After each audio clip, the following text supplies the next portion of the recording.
When I asked about the grand opening of my son Aaron's boutique dermatology clinic, the one I had personally bankrolled with $900,000 of my hard-earned retirement funds, his wife Melissa let out a soft, condescending sigh. She told me the opening was 6 weeks ago. She said they only invited close family and friends because it was an exclusive networking vibe. I did not scream. I did not demand my money back. I simply hung up the phone. A few days later, she called me in an absolute panic because the medical supplier bills were overdue, and she demanded to know if I had sent the next phase of operating funds. I smiled, staring at the commercial foreclosure documents on my heavy oak desk, and told her I thought she only discussed finances with close family. Before I continue this story, let me know which city you are listening from in the comments below. Hit the like button and subscribe if you have ever had to teach an ungrateful relative a lesson they will never forget. My name is Warren Gallagher. I am 66 years old, and my hands still carry the rough calluses of a man who spent 40 years pulling himself up from the absolute bottom. I built a massive commercial real estate portfolio in the harsh, freezing winters of Chicago, pouring concrete and negotiating ruthless land deals. I did not inherit a single dime from anyone. Everything I own was built on 70-hour work weeks and an iron will. When my beautiful wife passed away 4 years ago, the silence in our large home became completely deafening. I thought I could fill that agonizing void by pouring my life, my resources, and my undivided attention into our only son, Aaron. Aaron is a newly licensed dermatologist. He is a boy who was born on third base but has spent his entire adult life entirely convinced that he hit a triple. I made sure he never had to work a grueling summer job in the sweltering heat. I made sure his expensive medical school tuition was paid entirely in cash, so he would never know the crushing, suffocating weight of student debt. That was my first and greatest mistake. Comfort breeds a very specific type of weakness and a deep, dangerous entitlement. His wife, Melissa, is the perfect embodiment of that exact weakness. Melissa appointed herself the clinic administrator the very moment I agreed to fund their medical venture. She has the financial literacy of a spoiled child, but possesses a massive ego that demands constant, uninterrupted luxury. Whenever they visited my home for Sunday dinners, she would look at my faded flannel shirts and my worn leather work boots with barely concealed disgust. She treated me not as a grieving father, but as a blue-collar relic who simply happened to be holding the golden keys to their upper-class lifestyle. I tolerated her endless, subtle insults. I ignored the way Aaron would carelessly check his phone while I tried to offer him business advice. I truly believed my ultimate financial sacrifice would secure his professional future and keep our fractured family together.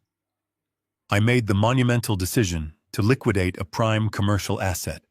I sold a massive, lucrative warehouse complex I had owned for 20 years just to hand them a certified cashier check for $900,000. The money was strictly supposed to cover the architectural build-out, the initial marketing campaign, and the outright purchase of state-of-the-art medical lasers. Because I am a businessman, I drafted a comprehensive 80-page limited liability company formation document to structure the capital as a secured senior loan. I placed the massive stack of papers in front of them, but they were so blinded by the zeros on the check, they signed every signature line without reading a single page. They only cared about the deposit clearing my bank account. For 2 long months, they constantly told me the clinic opening was heavily delayed due to minor permit issues and annoying supply chain problems. One Tuesday afternoon, I decided to take a quiet drive to the upscale medical district to personally check on the progress of the construction. I fully expected to see drywall dust, exposed electrical wires, and exhausted contractors rushing to meet a tight deadline. I parked my old reliable truck down the street from the provided address. I walked toward the building, but I did not see a messy construction zone. I saw a sleek, modern glass facade with a glowing silver sign proudly displaying Aaron's full name. In the reserved premium parking spot closest to the private rear entrance sat a brand-new slate-gray Porsche Panamera. The shiny license plate was customized with Melissa's initials. I walked slowly through the heavy glass front doors, and the cold blast of air conditioning carried the distinct scent of expensive eucalyptus diffusers. The spacious waiting room looked exactly like the lobby of a high-end luxury hotel.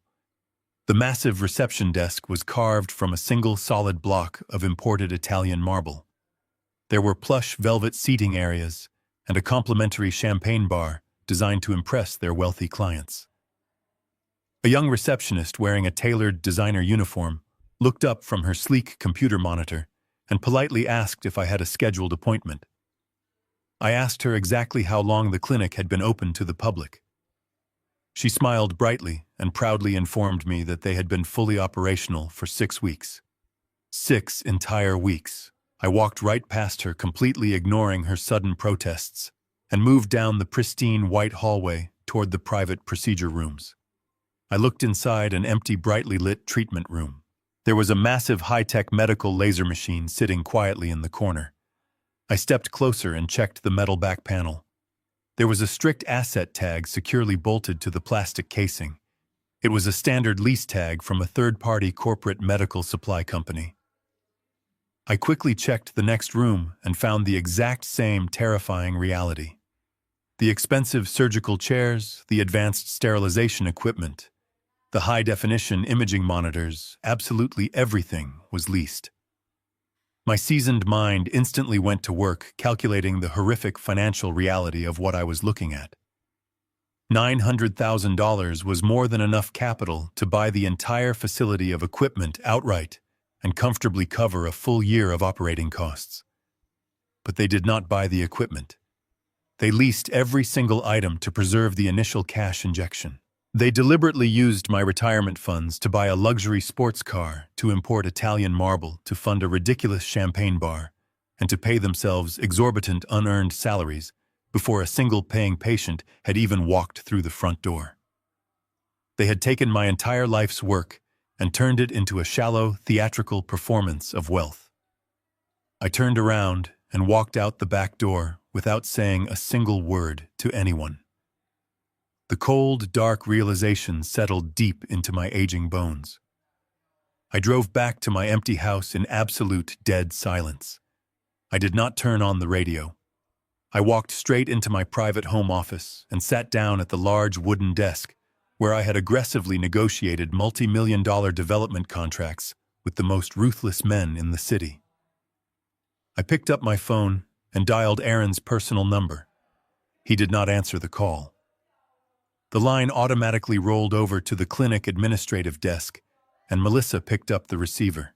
Her voice was bright and painfully artificial as she recited the fancy name of the dermatology practice. I did not greet her. I simply asked Aaron's wife about the grand opening of the clinic I had built for them. I asked why I was not there to see the ribbon cut and celebrate my son. I clearly heard the sharp hesitation in her breath before her natural arrogance returned to mask her guilt. She let out that soft, condescending sigh I had come to deeply despise. "Oh, the grand opening was 6 weeks ago, Warren," she said, her tone dripping with a highly practiced false apology. "We only invited close family and friends. You understand, it was an exclusive networking vibe for the local elite." The heavy words hung in the stagnant air of my office. Close family and friends. The man who had sold a massive piece of his soul to buy their fake reality was not considered close family. I was just the silent bank, and the bank is never invited to the celebration party. In that tiny fraction of a second, the lingering grief of a father, desperately hoping for his son's love, completely evaporated. The paternal warmth left my body replaced instantly by a familiar icy clarity I had not felt since my ruthless days tearing down terrible commercial investments. I did not scream at her through the phone. I did not list the endless sacrifices I had made for my son. I did not demand my $900,000 back. I simply hung up the phone. I placed the device down on the polished wood and folded my calloused hands. Aaron and Melissa truly believed they had easily outsmarted an irrelevant old man. They believed they could bleed my accounts dry and cast me aside into the shadows because they foolishly confused my quiet paternal patience with pathetic weakness. They had completely forgotten who they were dealing with. The sad, grieving father in me died right there in that leather chair, but the ruthless businessman who built an empire from wet concrete and cold steel woke up.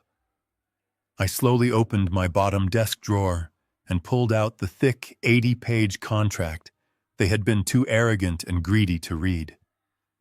It was time to show my son and his wife exactly what happens when you decide to steal from a man who knows how to legally write the rules of destruction. When I asked about the grand opening of my son Aaron's boutique dermatology clinic, the one I had personally bankrolled with $900,000 of my hard-earned retirement funds, his wife Melissa let out a soft, condescending sigh. She told me the opening was 6 weeks ago. She said they only invited close family and friends because it was an exclusive networking vibe. I did not scream. I did not demand my money back. I simply hung up the phone. A few days later, she called me in an absolute panic because the medical supplier bills were overdue, and she demanded to know if I had sent the next phase of operating funds. I smiled, staring at the commercial foreclosure documents on my heavy oak desk, and told her I thought she only discussed finances with close family. Before I continue this story, let me know which city you are listening from in the comments below. Hit the like button and subscribe if you have ever had to teach an ungrateful relative a lesson they will never forget. My name is Warren Gallagher. I am 66 years old, and my hands still carry the rough calluses of a man who spent 40 years pulling himself up from the absolute bottom. I built a massive commercial real estate portfolio in the harsh, freezing winters of Chicago, pouring concrete and negotiating ruthless land deals. I did not inherit a single dime from anyone. Everything I own was built on 70-hour work weeks and an iron will. When my beautiful wife passed away 4 years ago, the silence in our large home became completely deafening. I thought I could fill that agonizing void by pouring my life, my resources, and my undivided attention into our only son, Aaron. Aaron is a newly licensed dermatologist. He is a boy who was born on third base, but has spent his entire adult life entirely convinced that he hit a triple. I made sure he never had to work a grueling summer job in the sweltering heat. I made sure his expensive medical school tuition was paid entirely in cash, so he would never know the crushing, suffocating weight of student debt. That was my first and greatest mistake. Comfort breeds a very specific type of weakness and a deep, dangerous entitlement. His wife, Melissa, is the perfect embodiment of that exact weakness. Melissa appointed herself the clinic administrator the very moment I agreed to fund their medical venture. She has the financial literacy of a spoiled child, but possesses a massive ego that demands constant, uninterrupted luxury. Whenever they visited my home for Sunday dinners, she would look at my faded flannel shirts and my worn leather work boots with barely concealed disgust. She treated me not as a grieving father, but as a blue-collar relic who simply happened to be holding the golden keys to their upper-class lifestyle. I tolerated her endless, subtle insults. I ignored the way Aaron would carelessly check his phone while I tried to offer him business advice. I truly believed my ultimate financial sacrifice would secure his professional future and keep our fractured family together. I made the monumental decision to liquidate a prime commercial asset. I sold a massive, lucrative warehouse complex I had owned for 20 years just to hand them a certified cashier check for $900,000. The money was strictly supposed to cover the architectural build out, the initial marketing campaign, and the outright purchase of state-of-the-art medical lasers. Because I am a businessman, I drafted a comprehensive 80-page limited liability company formation document to structure the capital as a secured senior loan. I placed the massive stack of papers in front of them, but they were so blinded by the zeros on the check, they signed every signature line without reading a single page. They only cared about the deposit clearing my bank account. For 2 long months, they constantly told me the clinic opening was heavily delayed due to minor permit issues, and annoying supply chain problems. One Tuesday afternoon, I decided to take a quiet drive to the upscale medical district to personally check on the progress of the construction. I fully expected to see drywall dust, exposed electrical wires, and exhausted contractors rushing to meet a tight deadline. I parked my old reliable truck down the street from the provided address. I walked toward the building, but I did not see a messy construction zone. I saw a sleek, modern glass facade with a glowing silver sign proudly displaying Aaron's full name. In the reserved premium parking spot, closest to the private rear entrance, sat a brand-new slate-gray Porsche Panamera. The shiny license plate was customized with Melissa's initials. I walked slowly through the heavy glass front doors, and the cold blast of air conditioning carried the distinct scent of expensive eucalyptus diffusers. The spacious waiting room looked exactly like the lobby of a high-end luxury hotel. The massive reception desk was carved from a single solid block of imported Italian marble. There were plush velvet seating areas and a complimentary champagne bar designed to impress their wealthy clients. A young receptionist wearing a tailored designer uniform looked up from her sleek computer monitor and politely asked if I had a scheduled appointment. I asked her exactly how long the clinic had been open to the public. She smiled brightly and proudly informed me that they had been fully operational for 6 weeks. 6 entire weeks. I walked right past her, completely ignoring her sudden protests, and moved down the pristine white hallway toward the private procedure rooms. I looked inside an empty, brightly lit treatment room. There was a massive high-tech medical laser machine sitting quietly in the corner. I stepped closer and checked the metal back panel.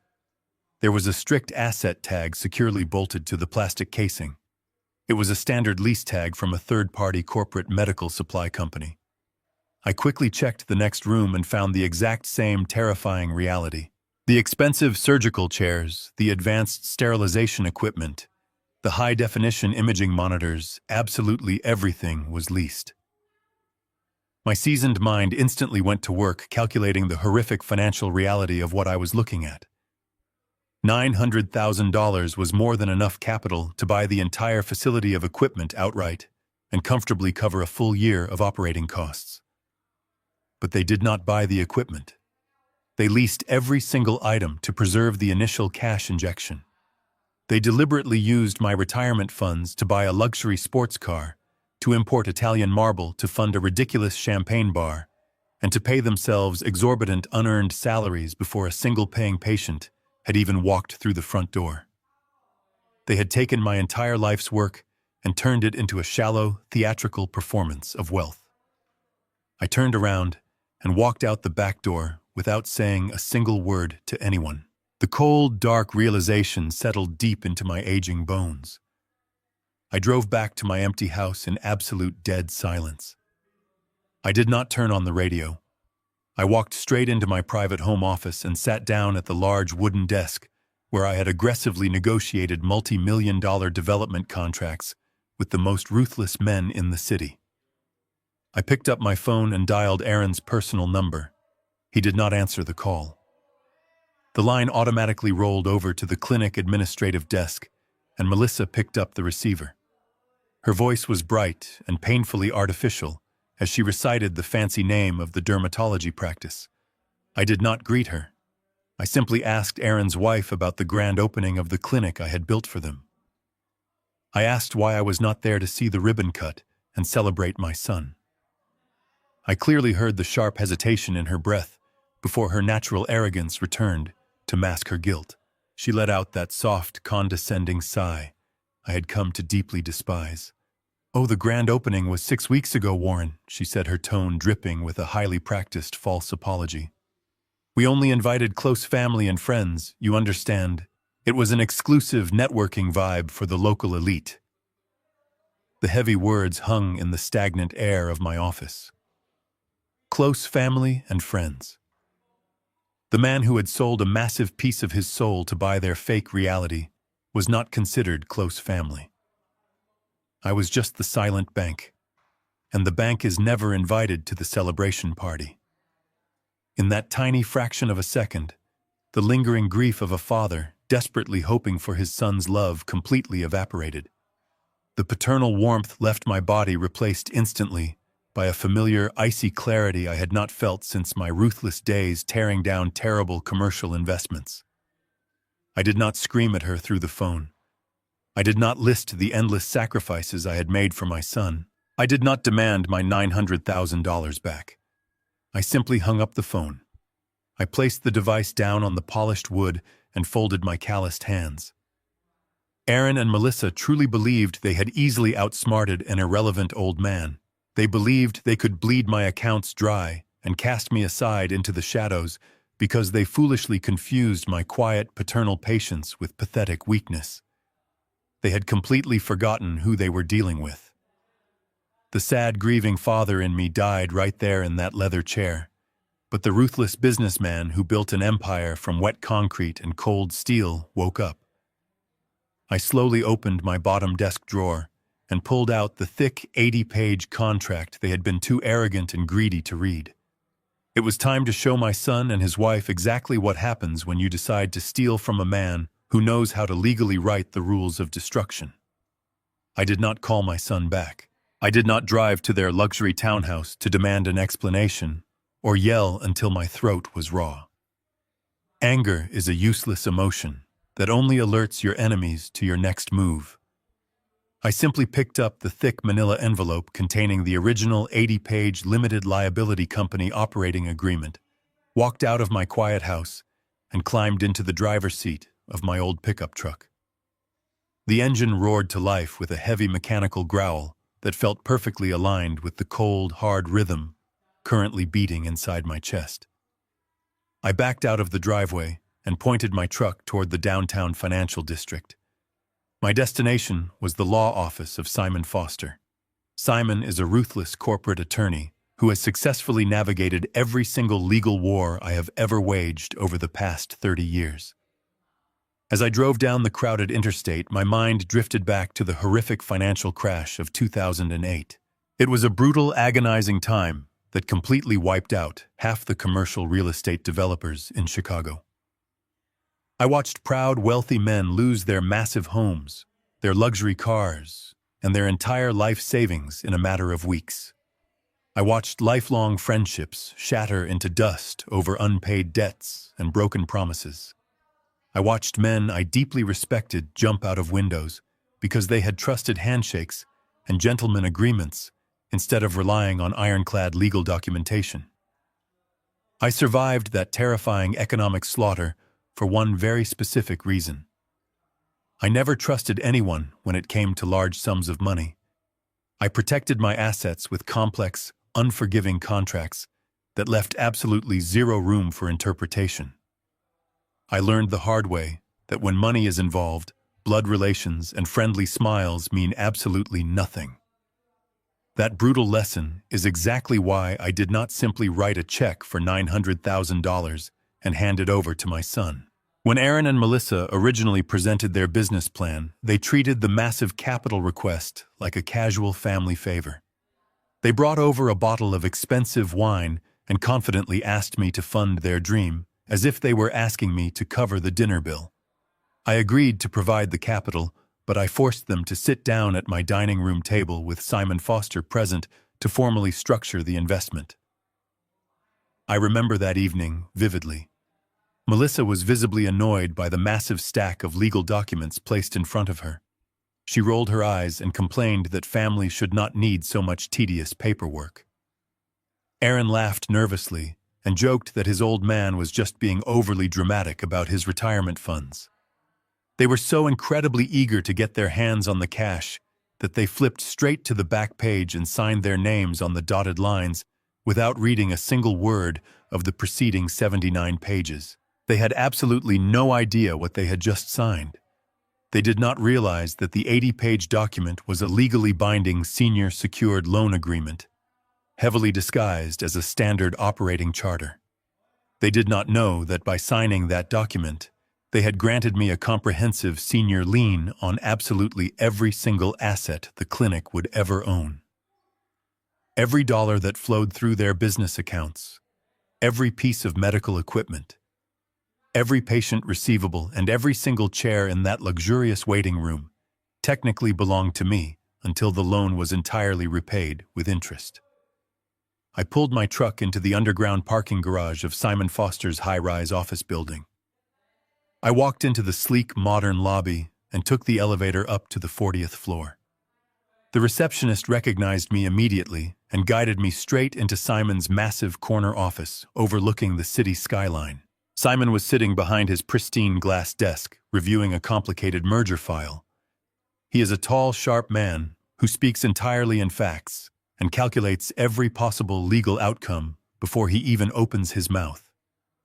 He looked up from his paperwork, saw the completely dead expression in my eyes, and immediately recognized the heavy manila envelope in my hand. He knew instantly that the grieving, hopeful father was gone and the ruthless commercial developer had returned. Simon stood up, closed his office door, and asked me exactly what had happened. I did not waste any time with emotional complaints or dramatic tears. I placed the thick contract on his glass desk and told him that the boutique dermatology clinic had been fully operational for 6 entire weeks. I told him that I was completely excluded from the grand opening and that my daughter-in-law was currently panicking because she could not pay the medical supply vendors. Then I told him the most important fact of all. I told him that every single piece of advanced medical equipment in that expensive facility was leased from a third-party corporate vendor. Simon slowly opened the manila envelope and pulled out the signed operating agreement. He adjusted his glasses and flipped directly to Section 4, Paragraph B. He read the clause aloud in the quiet room. The clause explicitly stated that the $900,000 capital injection was strictly restricted funds. The money was legally mandated to be used for the outright purchase of medical assets to properly secure the collateral of the senior loan.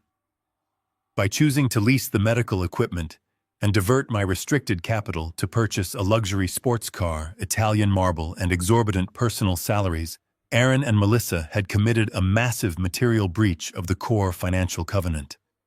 They had not just disrespected me as a father. They had legally defrauded a secured creditor. Simon looked up from the contract and asked me how I wanted to proceed.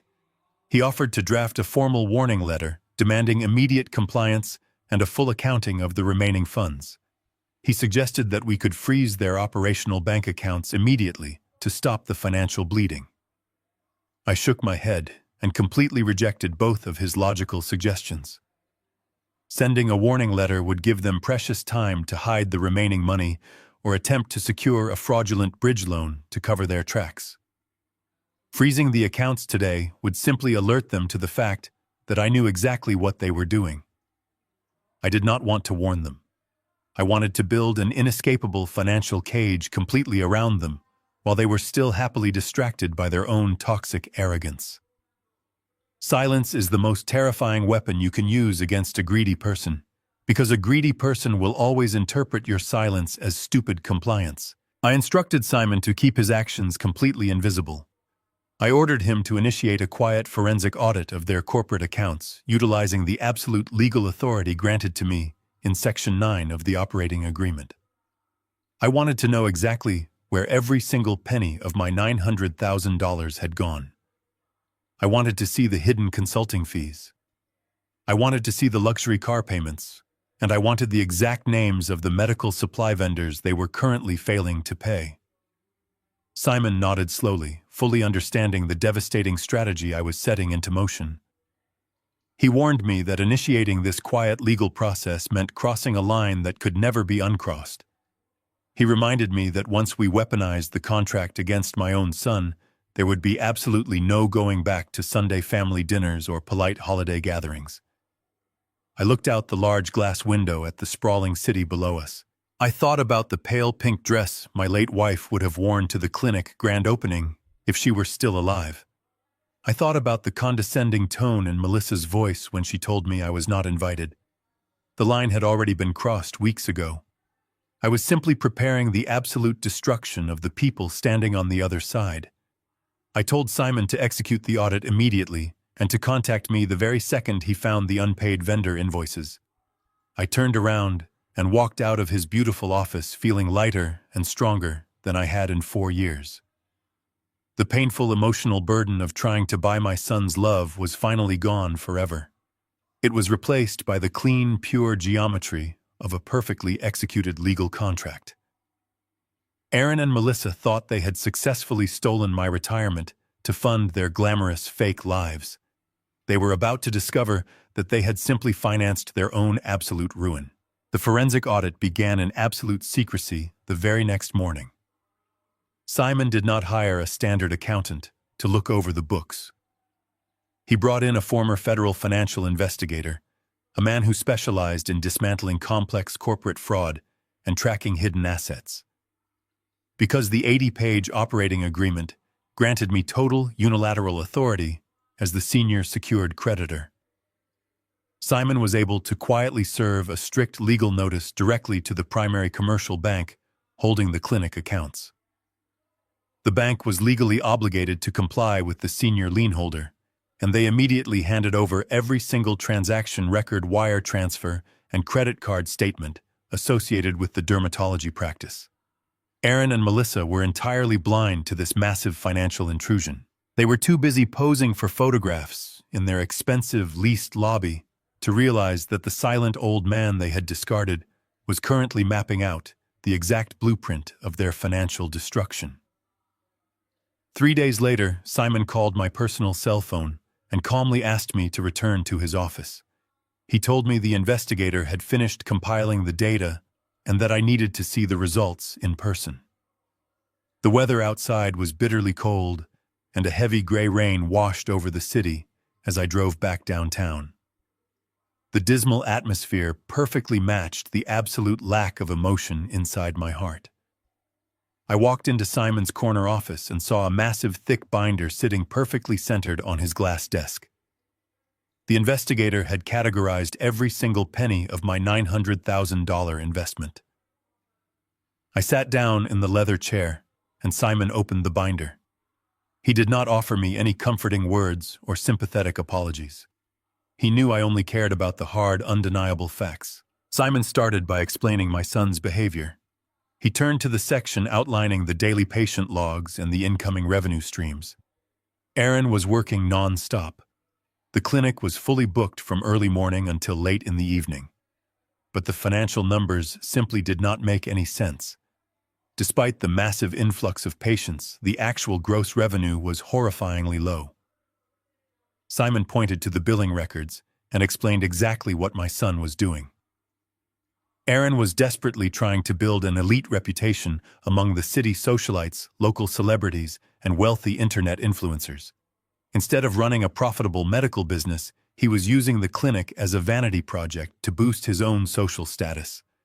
He was handing out massive discounts and providing tens of thousands of dollars in free cosmetic treatments to these wealthy individuals just so they would invite him to their exclusive parties and mention his name online. He was completely ignoring the accounting software and refusing to look at the daily financial reports. He simply walked into his beautiful leased clinic every single day, put on his custom-tailored white coat, and played the role of a highly successful medical visionary while his business was secretly bleeding to death.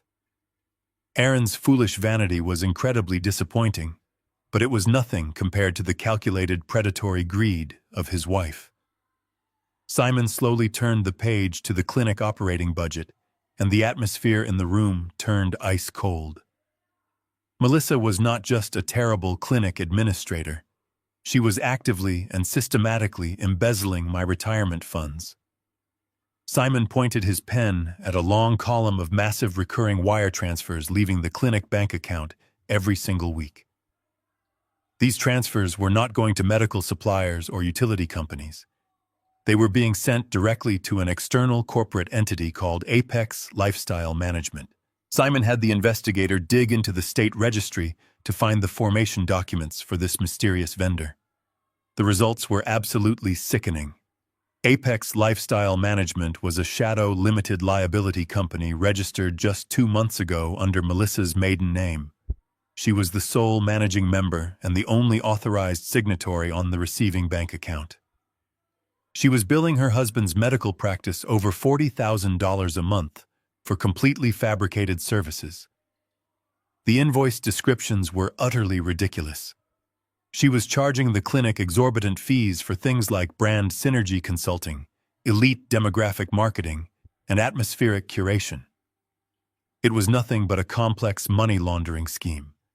She was using her position as the clinic administrator to approve these massive fake invoices and then wiring the secured loan capital straight into her own personal bank account. Simon laid out the personal bank statements the investigator had legally acquired through the financial tracing protocols.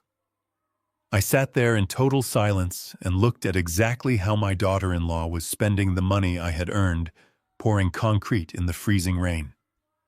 I saw the massive down payment for the slate gray Porsche. I saw weekly transactions for thousands of dollars at high-end designer clothing boutiques. I saw charges for lavish weekend spa retreats and expensive imported jewelry. She was burning through my money with a terrifying, reckless speed, completely convinced that the endless supply of cash would never dry up. She truly believed she had found the perfect victim in her quiet, elderly father-in-law. I looked up from the documents and asked Simon what this meant for the actual operational stability of the clinic.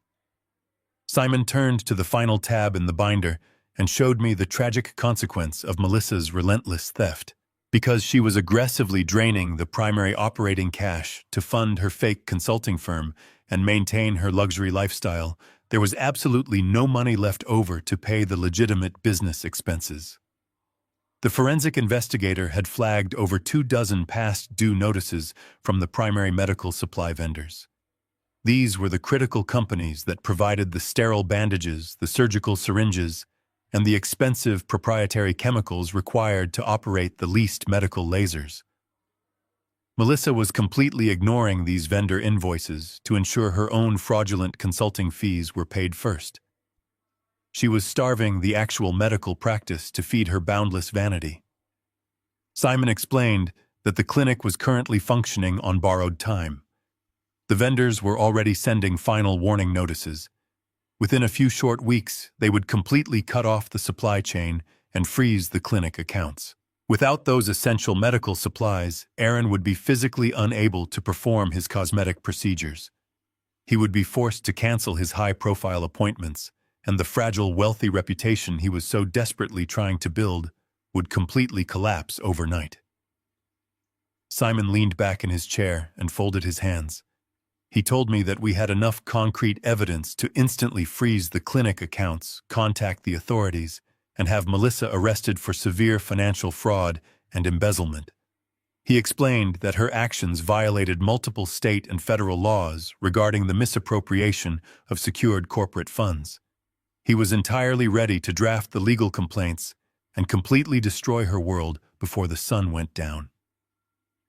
I stared down at the binder and slowly closed the cover. I shook my head and told Simon to hold the paperwork. Arresting Melissa right now would be far too easy, and it would completely ruin the lesson I needed to teach them. If I shut them down today, Aaron would simply play the role of the innocent victim.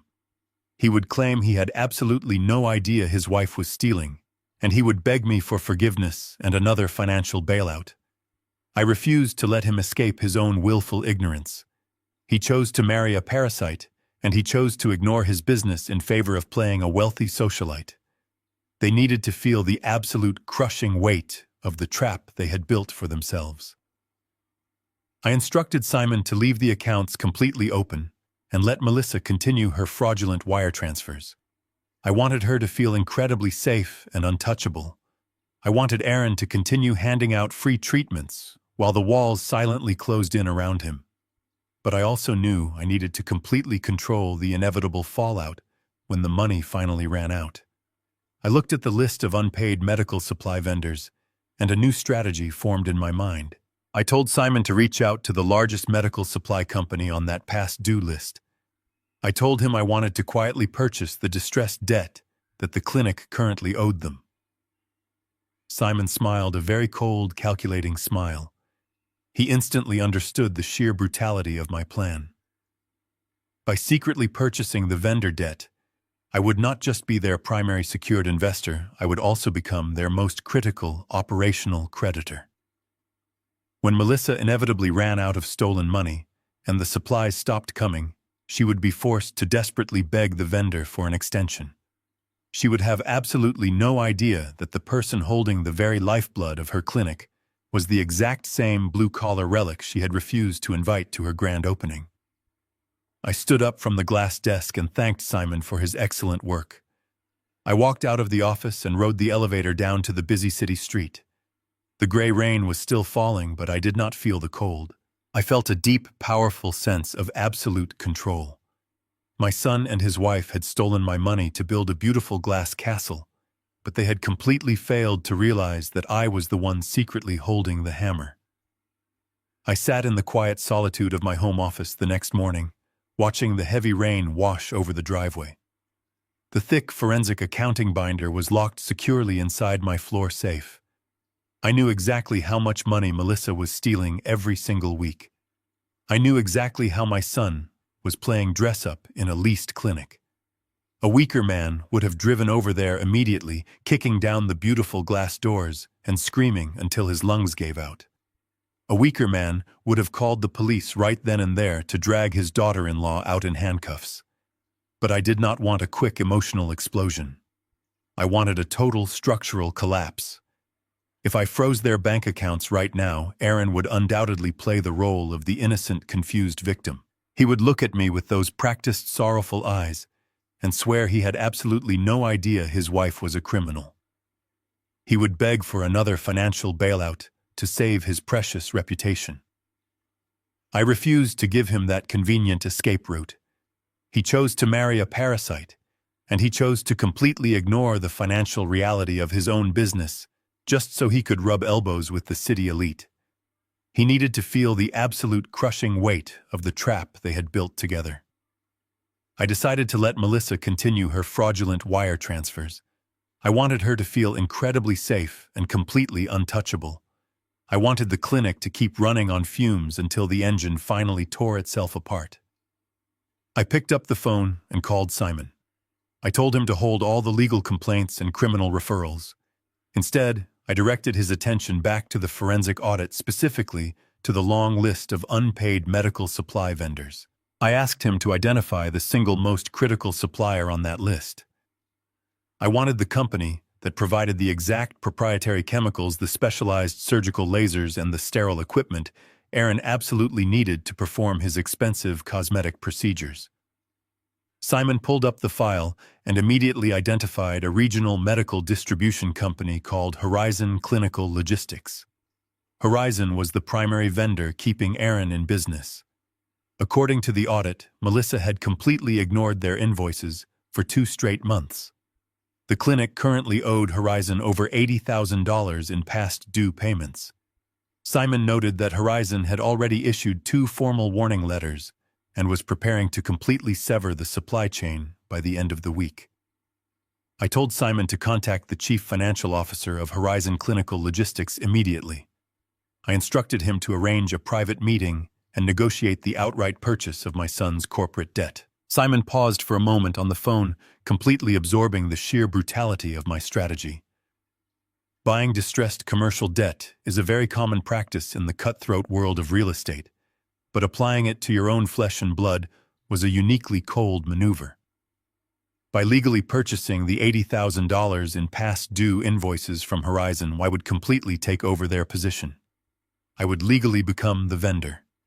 The execution was remarkably simple and brutally effective. 2 days later, I sat in Simon's office while he finalized the legal assignment of debt with the executives from Horizon. They were more than happy to offload the toxic clinic account without having to hire an expensive collection agency. I wrote them a certified cashier check for the full $80,000 out of my personal savings.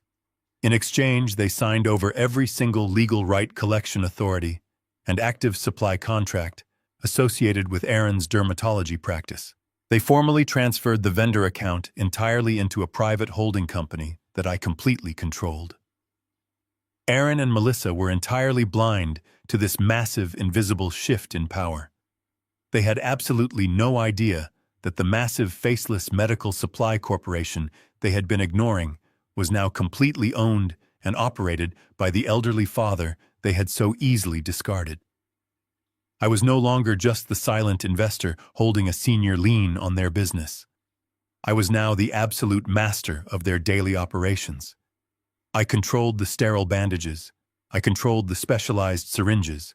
I controlled the very chemicals my son needed to maintain his fake wealthy lifestyle. Every single time Aaron scheduled a high-profile patient, he was relying on materials that belonged to me. Every single time Melissa walked past the supply closet, she was looking at inventory that I legally owned. I instructed Simon to have Horizon send one final automated notice to the clinic, officially stating that the account had been sold to a private third-party management firm. Melissa would undoubtedly ignore that standard corporate notice just like she ignored all the others. She would simply throw it in the trash and authorize another massive fraudulent wire transfer to her shadow consulting company, completely unaware that she had just signed her own death warrant. The trap was now perfectly set, and the steel jaws were completely hidden under the dirt. All I had to do was sit back and wait for the inevitable moment when the clinic storeroom finally ran out of supplies. I knew exactly what would happen. Melissa would panic. She would realize she could not order any more materials to keep the clinic open without paying the massive past-due balance. She would desperately try to call the new vendor holding her debt, begging for an emergency delivery, just to keep the lights on and the wealthy patients happy.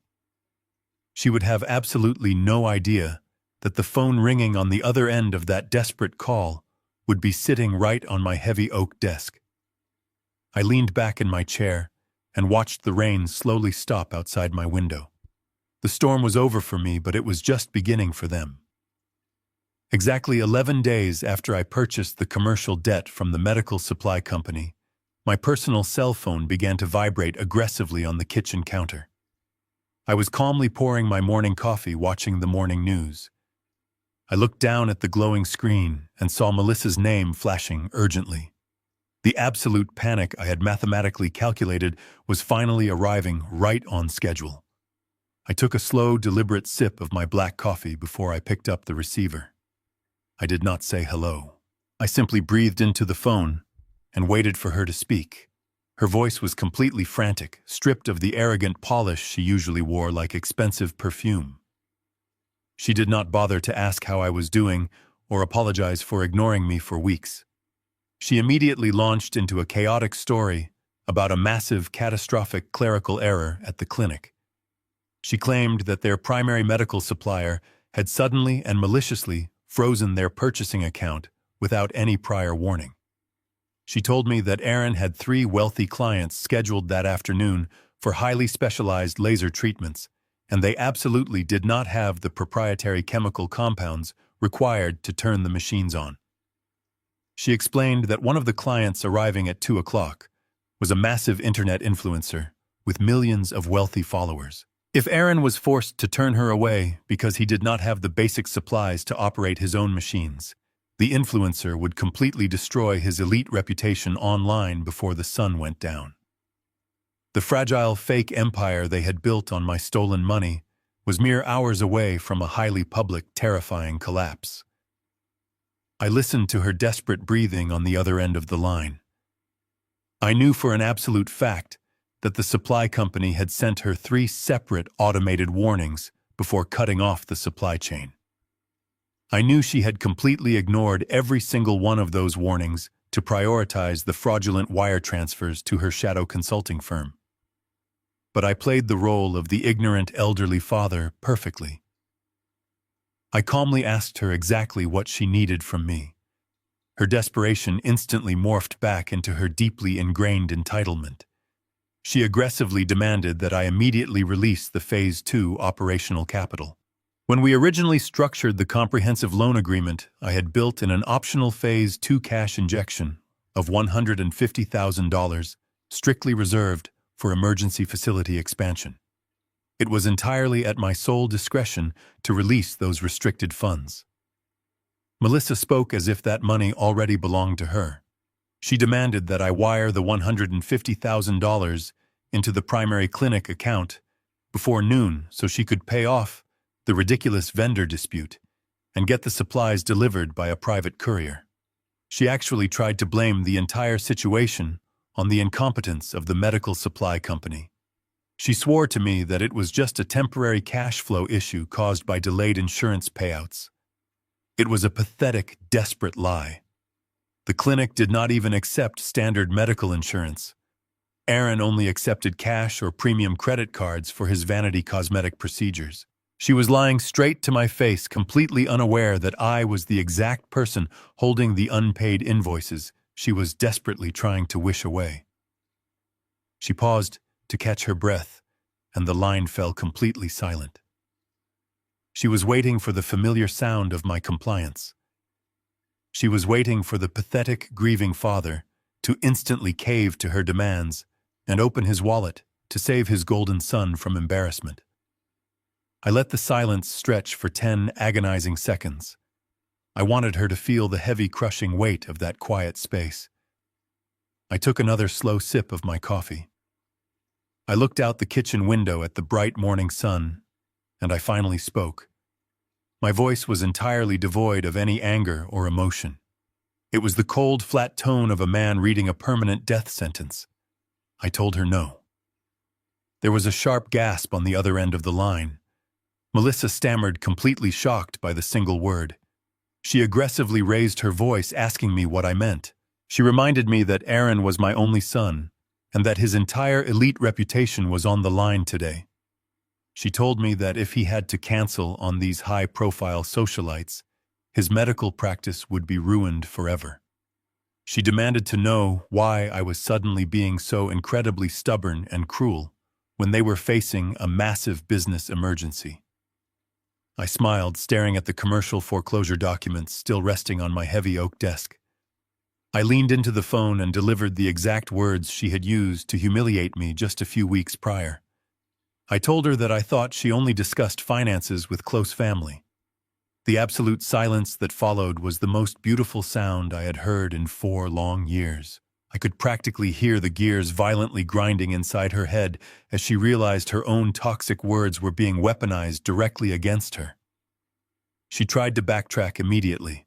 Her voice dropped into a pathetic, whining apology, claiming that I had completely misunderstood what she meant about the grand opening.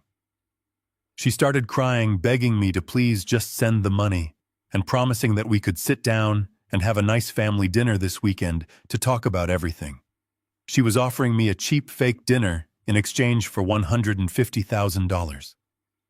She was trying to buy her survival with the exact same false affection she had ruthlessly denied me for years. I did not let her finish her pathetic apology. I told her that the Phase 2 funds were permanently canceled due to severe operational mismanagement. I told her that she was the brilliant clinic administrator and she would simply have to figure out how to pay her overdue bills without relying on an irrelevant blue-collar relic. Before she could scream or beg or threaten me, I calmly ended the call. I turned off my cell phone, completely cutting their only lifeline to my bank accounts. The illusion of the endless family financial resource was officially dead. I walked back to my desk and sat down in the heavy leather chair. Melissa and Aaron were now completely isolated. They had no medical supplies, they had no backup capital, and they had absolutely no idea that the monster slowly crushing their business was the very father they had thrown away. The true blind panic was about to begin. I placed my cell phone face down on the heavy oak desk and walked into the kitchen to pour another cup of black coffee. The house was completely silent, but in my mind I could hear the absolute chaos erupting across town at my son's luxury clinic. I did not need a hidden camera to see the disaster unfolding. I had been in the ruthless world of commercial business for 40 years, and I knew exactly how a severely underfunded vanity project collapses when the artificial oxygen is finally cut off. I sat down at my kitchen table, opened my laptop, and waited for the inevitable digital explosion. At exactly 2 o'clock that afternoon, the massive internet influencer arrived at the clinic for her highly publicized cosmetic procedure. I knew all about this appointment because Simon had the forensic investigator quietly monitoring the clinic public booking schedule. This specific influencer had 3 million wealthy followers who hung on her every word. Aaron had foolishly promised her a $10,000 proprietary laser treatment completely free of charge in exchange for a live video review from his imported Italian marble waiting room. She walked through those heavy glass doors completely expecting the ultimate elite medical experience. Aaron was waiting for her in his custom-tailored white coat, completely unaware that his wife had severely bankrupted his supply chain. He confidently led the influencer into the pristine white procedure room and offered her a glass of complimentary champagne. He then walked over to the expensive leased medical laser to initiate the prep sequence.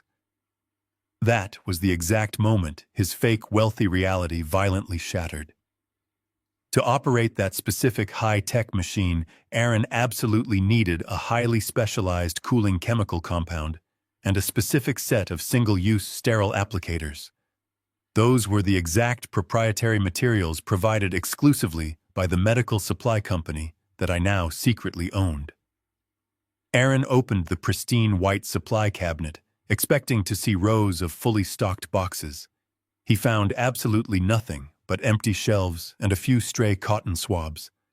I can only imagine the cold, sickening drop in his stomach as he frantically searched the other treatment rooms, completely abandoning his wealthy patient in the chair. He quickly realized that the clinic was completely empty of all essential operating materials. The business was totally paralyzed. He was a general standing on a beautiful battlefield without a single bullet in his weapon. He had no choice but to walk back into the procedure room, look at the famous influencer, and perform the most humiliating action of his entire arrogant life. He had to cancel the procedure. He could not tell her the truth. He could not admit that his clinic was completely broke and his wife was ignoring the vendor bills to buy designer shoes. He stumbled through a pathetic fabricated excuse about a sudden mechanical failure with the laser machine and promised to reschedule her with a massive discount. The wealthy influencer did not accept his pathetic apology. She had completely rearranged her busy schedule for this highly promoted treatment, and she viewed his sudden cancellation as a massive personal insult. She did not yell or scream. She simply picked up her designer handbag, walked out into the beautiful lobby, and immediately pulled out her cell phone. She hit the record button and broadcasted her absolute disgust to her 3 million followers. Sitting in my quiet kitchen, I watched the live video appear on my laptop screen. I watched this young, angry woman completely dismantle my son's elite reputation in less than 60 seconds. She called his clinic a disorganized joke. She warned her wealthy followers to avoid Aaron at all costs, claiming he was highly unprofessional and completely incapable of delivering on his promises. The video was shared thousands of times before she even reached her car in the parking lot. The wealthy socialites and local celebrities Aaron had spent months desperately trying to impress were suddenly watching his professional credibility burn to the absolute ground. While the digital firestorm raged online, a very real physical confrontation was exploding inside the clinic. I knew this because Simon was receiving live updates from the banking alerts we had set up. According to the internal timestamps, Aaron stormed directly into the administrative office and aggressively confronted his wife. He demanded to know exactly why the supply cabinets were completely empty and why he had just been forced to humiliate himself in front of the most important client in the city. Melissa was completely cornered. She could not admit that she had been embezzling the operational funds to pay her shadow consulting company. She could not admit that I had completely cut them off and refused to release the Phase 2 capital. Her massive ego simply would not allow her to accept responsibility for the terrifying collapse. So she did what all cornered parasites do. She lied right to his face. She blamed the entire catastrophe on a massive banking error. She swore up and down that the money was perfectly safe and that the medical supply company was just being completely unreasonable over a delayed wire transfer. Aaron was far too panicked about his ruined internet reputation to demand the actual financial ledgers. He desperately wanted to believe her lies because the alternative reality was simply too horrifying for his fragile ego to accept. He ordered her to fix the banking issue immediately and rushed back out to the lobby to desperately attempt damage control on his social media accounts. Melissa was left entirely alone in her beautiful office, completely suffocating in her own toxic web of lies. She knew the medical supply company was never going to send another shipment until the $80,000 past due balance was paid in full. She knew she could not extract another single dime from my bank accounts. The stolen money she had routed to her personal accounts was already completely gone spent on luxury cars and expensive vacations. She was staring down the barrel of total financial ruin, and she had less than 24 hours to find a massive pile of cash before Aaron finally realized she was a criminal. Desperation breeds severe stupidity. Melissa realized she could not go to a traditional commercial bank for a standard business loan. Traditional banks required weeks of tedious paperwork, comprehensive background checks, and a deep forensic review of the corporate tax returns. If a real bank looked at the clinic books, they would instantly spot her massive fraudulent wire transfers. She needed a massive amount of cash immediately, and she needed a lender who did not ask any difficult questions. She turned to the dark, predatory underbelly of commercial finance. She contacted a notoriously aggressive alternative lending group located on the other side of the city. These predatory lenders specialize in high-risk emergency bridge loans. They provide massive amounts of immediate cash to desperate failing businesses, but they charge absolutely astronomical interest rates and demand brutal collateral terms. They are the financial equivalent of a loan shark wearing a tailored suit. Simon was actively monitoring the clinic credit inquiries, and he called me the moment Melissa submitted the online loan application. He was almost laughing at the sheer reckless audacity of her plan. She was applying for a $150,000 emergency bridge loan entirely behind her husband's back. She forged Aaron's signature on the digital application to bypass the dual authorization requirement. She was committing aggressive identity theft against her own spouse just to cover up her massive embezzlement scheme. But the most entertaining part of her desperate maneuver was the collateral she offered the predatory lender. To secure the $150,000 loan, the alternative lending group demanded a strict physical guarantee. They needed an asset they could legally seize and liquidate if she failed to make the massive weekly interest payments. Melissa confidently offered them the entire clinic. She listed the expensive imported Italian marble reception desk, the plush velvet waiting room furniture, and every single piece of advanced medical equipment in the procedure rooms as unencumbered corporate collateral. She truly believed that because she was the clinic administrator, she possessed the absolute legal authority to pledge those assets to a third-party lender. She was completely oblivious to the horrific legal trap she was blindly walking into. She had completely forgotten about the thick 80-page operating agreement she and Aaron had foolishly signed at my dining room table months ago. She did not realize that the expensive medical equipment she was offering as collateral was actually leased from the vendor company that I now completely owned. You cannot legally pledge leased equipment as collateral for a private loan. It is a massive federal crime. More importantly, she had absolutely no idea that I held a registered senior secured lien on every single asset inside that building. Every dollar, every chair, and every computer monitor legally belonged to me until my original $900,000 investment was completely repaid. Melissa submitted the fraudulent loan application, feeling a massive wave of false relief. She truly believed she had just outsmarted the system. She thought the predatory bridge loan would instantly deposit the cash into the clinic account, allowing her to pay off the medical vendor restock, the supply closets, and completely hide her embezzlement from Aaron before he ever discovered the truth. She thought she had successfully survived the catastrophe. I sat in my kitchen listening to Simon explain the details of her loan application over the phone. I did not feel an ounce of pity for the absolute nightmare she was about to experience. I told Simon to let the predatory lender process her application. I wanted her to feel the absolute thrill of victory right before I completely shattered her world. The guillotine was perfectly raised, and she had just willingly placed her own head squarely on the chopping block. The sun began to set over the city, casting long, dark shadows across my driveway. I was sitting in my quiet living room when Simon called my cell phone. He sounded incredibly satisfied, and his voice carried the sharp, precise tone of a man who had just watched a complex legal strategy execute flawlessly. He told me that the steel trap we built had officially snapped shut. He explained that in the ruthless world of high-risk commercial finance, alternative lenders move with terrifying speed and absolute precision. When Melissa desperately submitted her fraudulent application for the $150,000 emergency bridge loan, she completely underestimated the aggressive due diligence of the people she was trying to manipulate. Predatory lenders do not care about your expensive clothes or your elite social status. They do not care about your fake internet reputation. They only care about cold, hard, registered collateral. Before they wire a single dollar into a business account, they run a comprehensive universal commercial code search on the borrowing entity. They instantly check the state financial registry to see exactly who owns the assets of the company. Simon told me that the lead underwriter for the alternative lending group had actually called his law firm less than an hour ago.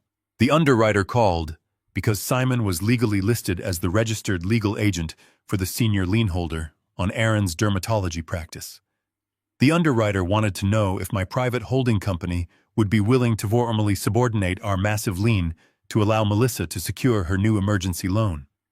Simon obviously told the underwriter absolutely not. He refused to subordinate our position by a single inch. But Simon did not stop there. He politely informed the underwriter that the expensive medical laser equipment Melissa explicitly offered as physical collateral on her loan application was actually leased property. He explained that the clinic did not own a single piece of the surgical machinery she was trying to pledge. The underwriter was absolutely furious. Predatory alternative lenders despise when desperate borrowers try to aggressively scam them. Attempting to secure a massive commercial loan by pledging leased property that you do not legally own is a severe form of federal wire fraud. The underwriter immediately hung up the phone with Simon and called Melissa directly. Simon had a close professional contact at the lending firm who relayed the exact brutal details of that devastating phone call. I sat in my comfortable living chair and listened as Simon painted the beautiful picture of my daughter-in-law completely unraveling inside her pristine fake office. Melissa was sitting at her imported Italian marble desk, nervously checking her email every 5 seconds. She was desperately waiting for the final loan approval document so she could instantly wire the money to the medical supply company and hide her massive embezzlement from her husband. When her phone rang, she snatched it up immediately, completely expecting the lender to politely tell her that the $150,000 had been successfully deposited. Instead, she was greeted by the cold, aggressive voice of the senior loan underwriter. The underwriter did not bother with professional pleasantries. He aggressively asked her exactly who she thought she was dealing with. Melissa was instantly confused, and her natural arrogance flared up. She defensively told the underwriter that she was the primary administrator of a highly successful elite medical practice, and she demanded to know why the funds had not been released yet. The underwriter laughed a harsh, bitter laugh. He told her that her loan application was officially denied and permanently flagged in their commercial system for severe suspected fraud. Melissa gasped and demanded an immediate explanation. She started yelling about her pristine credit score and the massive daily revenue of the clinic. The underwriter quickly cut her off and delivered the ultimate killing blow. He told her that her credit score was completely irrelevant because she did not actually own a single valuable asset inside her entire building. He explained that his legal team had just pulled the state commercial registry files. He told her that there was a massive senior secured lien currently active on absolutely every single asset associated with the medical practice. Melissa was completely ignorant regarding complex commercial finance. She angrily asked him what a senior lien meant. She truly believed that because her name was on the building lease, she possessed total ownership of the business. The underwriter was more than happy to educate her. He read the exact legal terms of the 80-page operating agreement she had foolishly signed at my dining room table months ago. He told her that the senior lien meant a primary investor held absolute total ownership over everything the clinic possessed until a $900,000 debt was completely repaid with interest. He aggressively listed the exact assets covered under the ironclad contract. He told her the lien completely covered the expensive Italian marble desk she was currently sitting behind. It covered the plush velvet furniture in her beautiful waiting room. It covered every single computer monitor and every piece of office technology. He kept reading down the comprehensive legal list, and the reality of her nightmare grew darker with every single word. The lien covered the entire intellectual property of the business. That meant the actual registered name of the dermatology clinic did not belong to her. The massive digital database containing the names, phone numbers, and private emails of every single wealthy socialite Erin had ever treated did not belong to her. Even the future projected receivables, meaning every single dollar any patient ever paid them for a procedure, was legally pledged to the senior lien holder. Then the underwriter addressed the medical equipment. He aggressively scolded her for attempting to pledge the high-tech surgical lasers as loan collateral. He told her his legal team had already spoken with the primary vendor holding the equipment lease. He informed her that pledging leased corporate assets was a massive federal crime, and he was legally obligated to report her fraudulent loan application to the National Commercial Fraud Registry. He told her that no reputable or alternative bank in the country would ever lend her a single dime again. Melissa was completely paralyzed. The heavy phone trembled in her manicured hand. Her entire arrogant reality was violently crashing down around her. She had spent months treating me like a pathetic, irrelevant old fool. She had mocked my worn clothes and laughed at my quiet demeanor. She truly believed she had easily stolen my entire life savings to build her luxurious empire. Now a stranger on the phone was aggressively explaining that she was nothing but a temporary, uninvited guest sitting inside a financial fortress that I had masterfully built around her. Her voice dropped to a terrified whisper.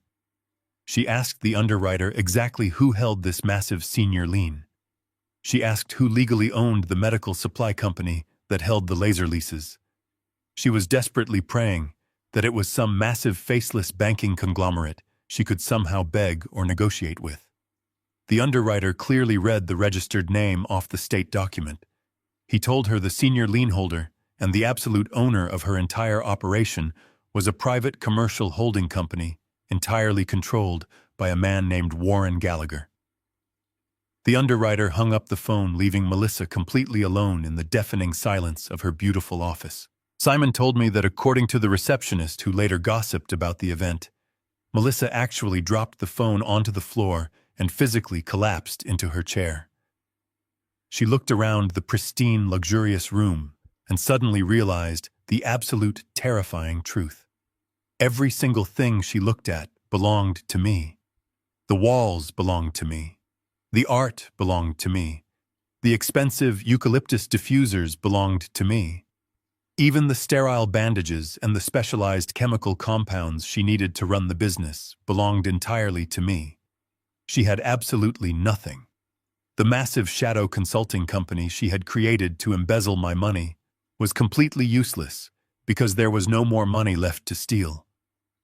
The luxury sports car sitting in the reserved parking spot was completely irrelevant because she could not afford the massive monthly payments without her fraudulent salary. She was completely trapped inside a beautiful glass cage, and I was the one holding the only key. She realized that every single arrogant decision she had made over the past 6 months had simply tightened the noose around her own neck. When she refused to invite me to the grand opening, she sealed her fate. When she called me demanding the Phase 2 operating capital while treating me like an automated teller machine, she guaranteed her own destruction. She finally understood that my quiet patience was not weakness. It was the calculated silence of a seasoned predator perfectly measuring the distance before the final lethal strike. She could not call me to beg for forgiveness, because she knew I had already cut her off entirely. She could not fix the massive supply chain issue because the vendor she owed $80,000 to was actually me. She had nowhere left to run and nobody left to manipulate. The brick wall she hit was made of solid concrete and ironclad legal contracts. The most terrifying part of her realization was that she now had to face her husband. Aaron was currently out in the lobby, desperately trying to salvage his ruined internet reputation after canceling the procedure on the wealthy influencer. He still believed the massive catastrophe was simply a banking error. He still believed his beautiful wife was a brilliant clinic administrator. Melissa knew she had to walk out of her office and look him straight in the eyes. She had to tell him that they were completely bankrupt. She had to confess that she had embezzled tens of thousands of dollars to fund her own vanity. She had to admit that his entire medical practice, his patient list, and his professional future now legally belonged to the father they had both treated like absolute garbage. If she lied to him again, the alternative lender was going to report her to the fraud registry, and she would face federal criminal charges. The absolute unified front of their shared greed was officially fractured. The stress of the financial trap was about to turn the two thieves completely against each other. I thanked Simon for his excellent work and ended the call. I set my phone down on the coffee table and leaned back in my chair. The sun had completely set, leaving the living room, bathed in the quiet, peaceful glow of the streetlights outside. For the first time since my wife passed away, I felt a genuine sense of deep, profound calm. The painful, agonizing hope that my son would eventually learn to respect me was completely gone. It was replaced by the clean, undeniable satisfaction of absolute justice. I did not need to scream or cry or throw things to prove my point. I simply used the brutal, mechanical reality of the world to teach them a lesson they would never forget. The first phase of the collapse was completely finished. The illusion of their wealth was shattered, and the heavy chains of consequence were securely wrapped around their throats. Now all I had to do was wait for the morning to arrive. I knew exactly what would happen when the sun came up. They would come to my house. They would come desperately crawling back to the man they had discarded, completely unaware that the guillotine was already perfectly positioned over their heads. I stood up, walked into the kitchen, and began to prepare my dinner. I had a very busy day scheduled for tomorrow, and I needed to be perfectly rested for the final absolute dismantling of their fake empire. The sun had barely risen above the tree line the next morning when the chaotic sound of tires violently tearing up my gravel driveway broke the peaceful silence of my home. I was standing in the kitchen frying eggs and listening to the quiet crackle of the cast iron pan. I did not need to look out the front window to know exactly who had just arrived. The heavy, aggressive slamming of two car doors echoed through the morning air, followed instantly by the sound of heavy footsteps storming up my front porch. They did not bother to ring the doorbell or wait for an invitation. The heavy brass doorknob turned violently, and the front door was thrown open with such intense force that it slammed loudly against the interior hallway wall. Aaron and Melissa marched directly into my kitchen, bringing the cold, bitter air of their absolute panic right into my home. I slowly turned off the stove and wiped my hands on a cloth towel, completely ignoring their dramatic entrance. I took a moment to truly look at my son. The polished, arrogant medical visionary who wore custom-tailored white coats and drank complimentary champagne with local celebrities was completely gone. Aaron looked absolutely pathetic. His expensive designer shirt was wrinkled and completely untucked. His hair was a mess, and his eyes were wild with the terrifying exhaustion of a man who had clearly stayed awake all night watching his fake empire burn to the ground. Melissa stood right beside him, looking like a cornered wild animal. Her expensive makeup was heavily smudged, and the arrogant, condescending smirk she always wore around me was permanently erased from her face. She was clutching a leather designer handbag so tightly her knuckles were turning completely white. Aaron did not say good morning. He did not ask how I was doing. He immediately launched into a massive theatrical display of emotional manipulation. He started screaming at the top of his lungs, his voice cracking with desperate panic. He demanded to know exactly what I had done to his medical practice. He yelled that his entire elite internet reputation was completely destroyed because the massive social media influencer had posted a viral video calling him a total fraud. He screamed that his clinic phone was ringing off the hook, with wealthy patients desperately trying to cancel their upcoming appointments because they no longer trusted him. He aggressively pointed his finger directly at my face and accused me of intentionally destroying his lifelong dream. He told me that I was a bitter, jealous old man who could not stand to see his own son achieve true modern success. He claimed that because I had spent my entire life working in the freezing dirt, pouring concrete for a living, I was secretly deeply resentful of his clean, prestigious medical career. I stood there in absolute silence and let him scream. I let him empty his pathetic lungs. When the accusations of jealousy did not provoke an emotional reaction from me, Aaron desperately reached for the ultimate weapon. He decided to use the memory of his dead mother to try and break my spirit. His voice dropped into a pathetic, theatrical whisper as he dramatically asked me what my beautiful late wife would think of me right now. He asked me how I could possibly look at myself in the mirror, knowing I was actively destroying the only child she had ever loved. He swore to me that if his mother were still alive today, she would be absolutely disgusted by my cruel, unforgiving behavior. He told me that she would have gladly given him the $150,000 Phase 2 capital without asking a single question because she actually understood what unconditional family love meant. It was a beautifully constructed emotional trap perfectly designed to make a grieving father completely collapse with guilt and instantly open his wallet. A few months ago, those exact cruel words would have broken my heart into a million pieces. I would have desperately apologized and handed over my life savings just to stop him from looking at me with such intense hatred.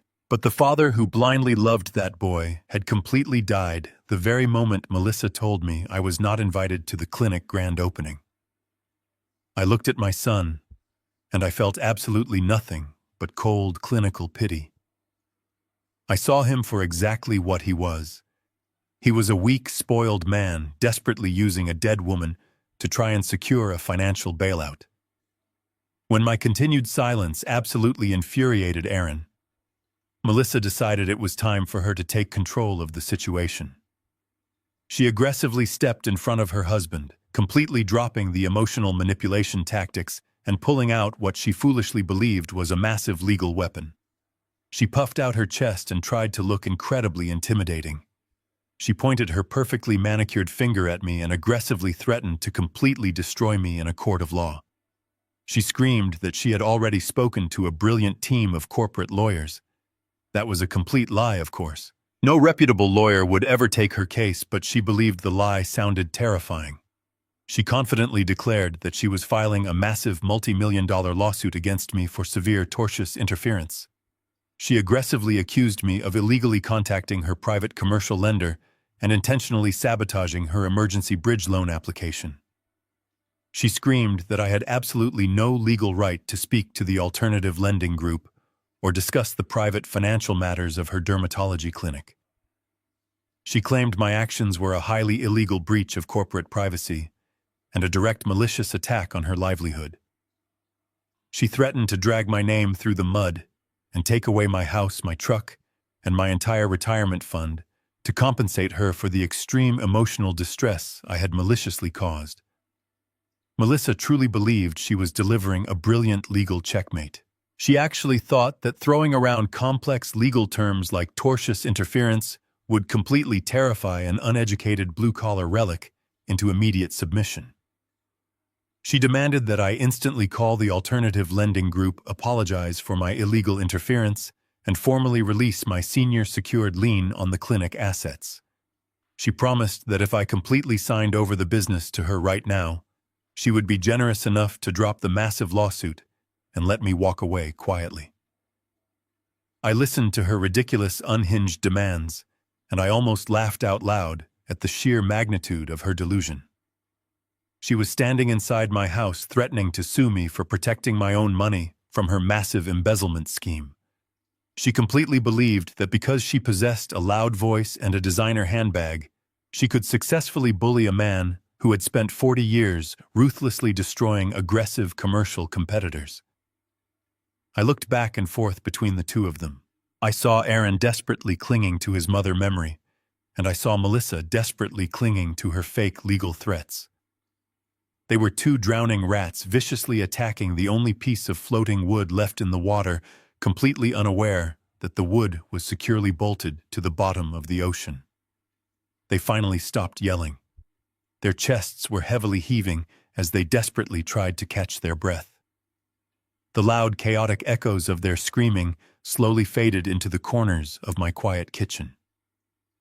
They stood there completely expecting me to finally break. They expected me to start crying, or yelling, or desperately begging for their forgiveness. They expected the familiar pathetic compliance they had completely trained me to provide.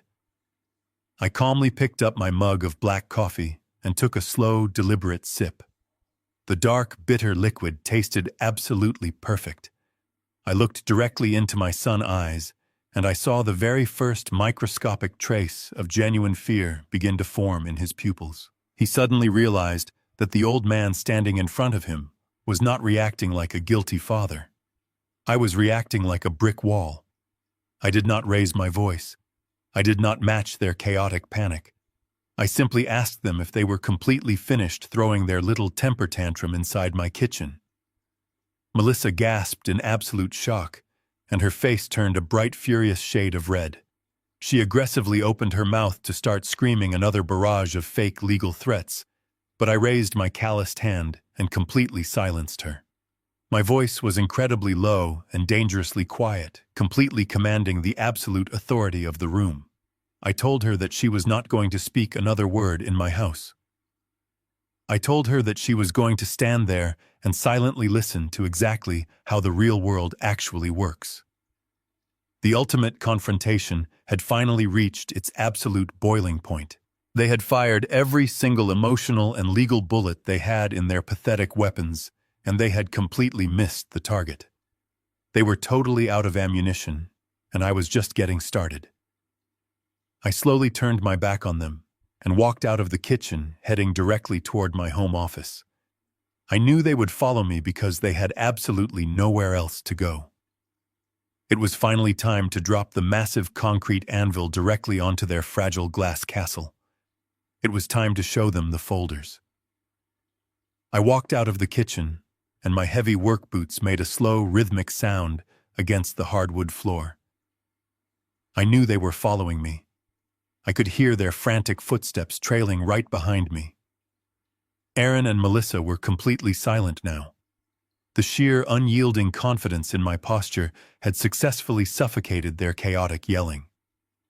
I stepped into my home office and the atmosphere immediately shifted. This was not a warm family living room. This was a room built for ruthless commercial warfare. The walls were lined with heavy wooden bookshelves holding decades of complex real estate ledgers and legal texts.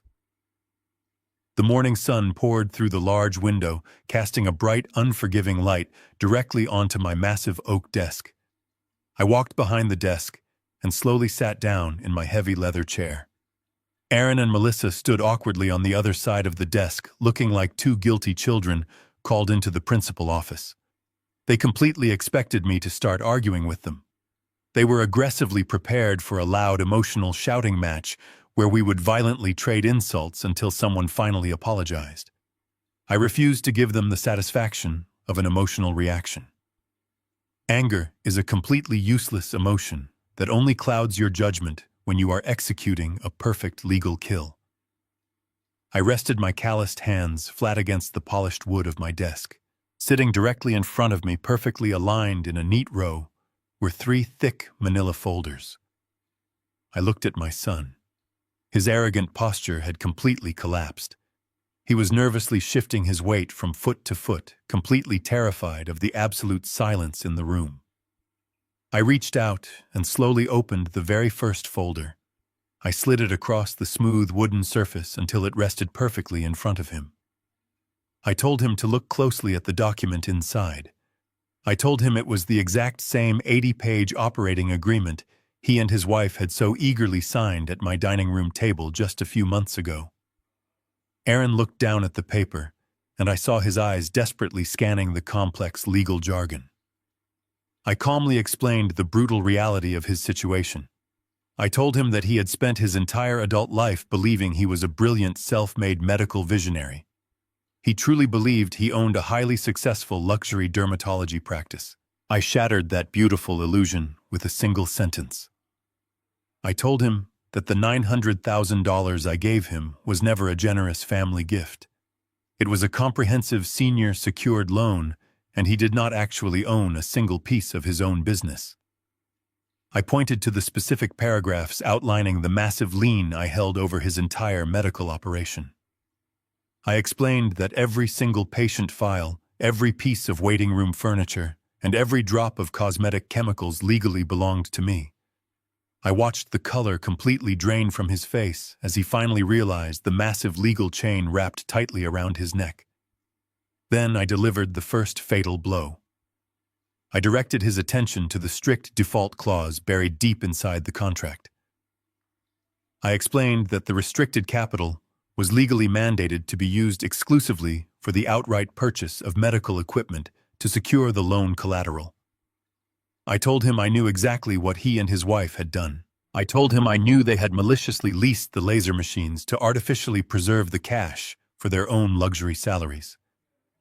I explained that by intentionally leasing the equipment, they had completely violated the core financial covenant and triggered an immediate catastrophic default on the $900,000 loan. Aaron started to panic. He opened his mouth to formulate a desperate, pathetic excuse. He wanted to blame the supply chain or claim it was just a temporary business strategy. I raised my hand and completely silenced him. I told him I was not interested in his pathetic lies because the truth was sitting right in the second folder. I reached out and flipped open the second thick manila folder. I pushed the massive stack of forensic accounting documents across the desk, completely covering the legal contract. I looked directly at Melissa. She was staring at the accounting papers, and her entire body began to tremble uncontrollably. She recognized the official bank logos printed at the top of the pages. She knew exactly what I was showing them. I did not raise my voice, but my words cut through the quiet room like a razor blade. I told Aaron that his brilliant clinic administrator was not just incompetent.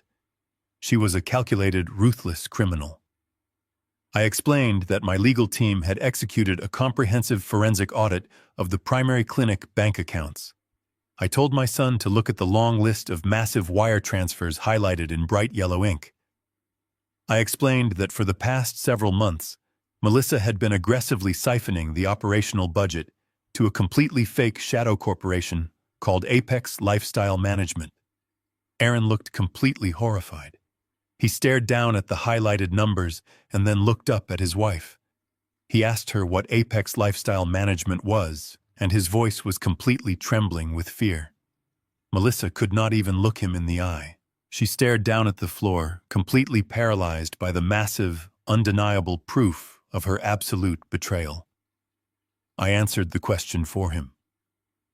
I told Aaron that Apex Lifestyle Management was a fraudulent shell company completely owned and operated by his own wife. I explained that she had been billing his medical practice tens of thousands of dollars every single month for completely fabricated marketing and consulting services. I pulled out her personal bank statements and laid them flat on the desk for him to see.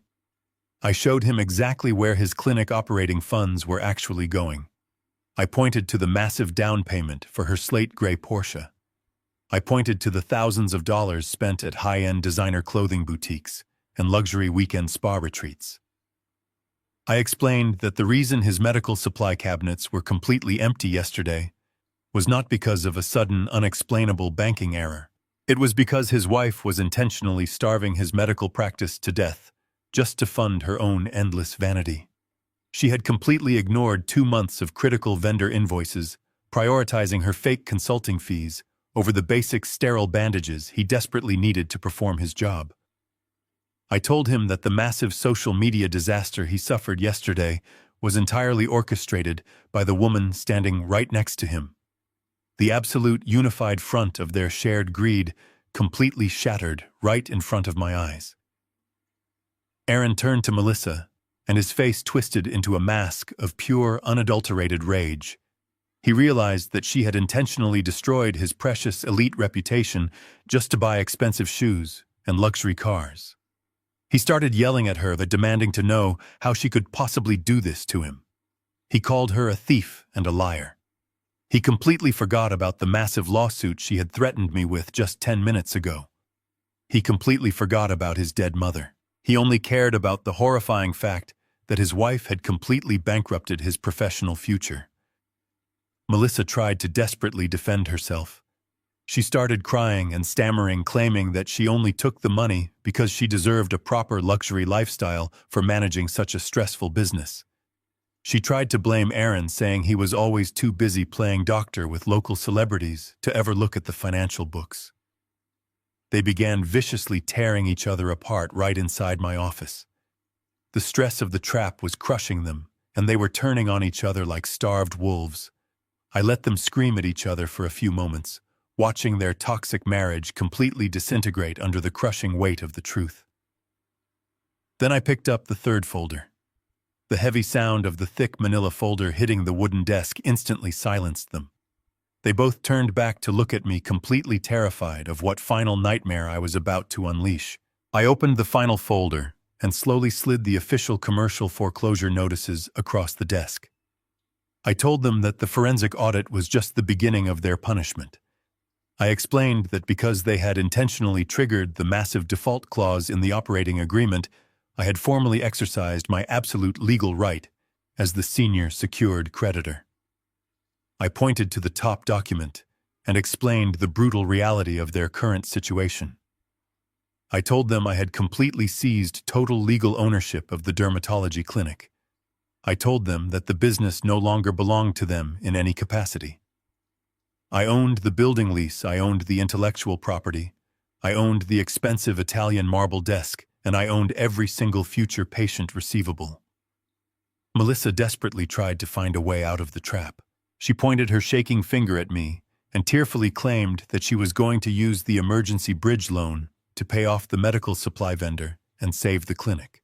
She told me the loan was already in process and the money would be deposited by the end of the day. I smiled a very cold, entirely genuine smile. I told her that she was completely delusional.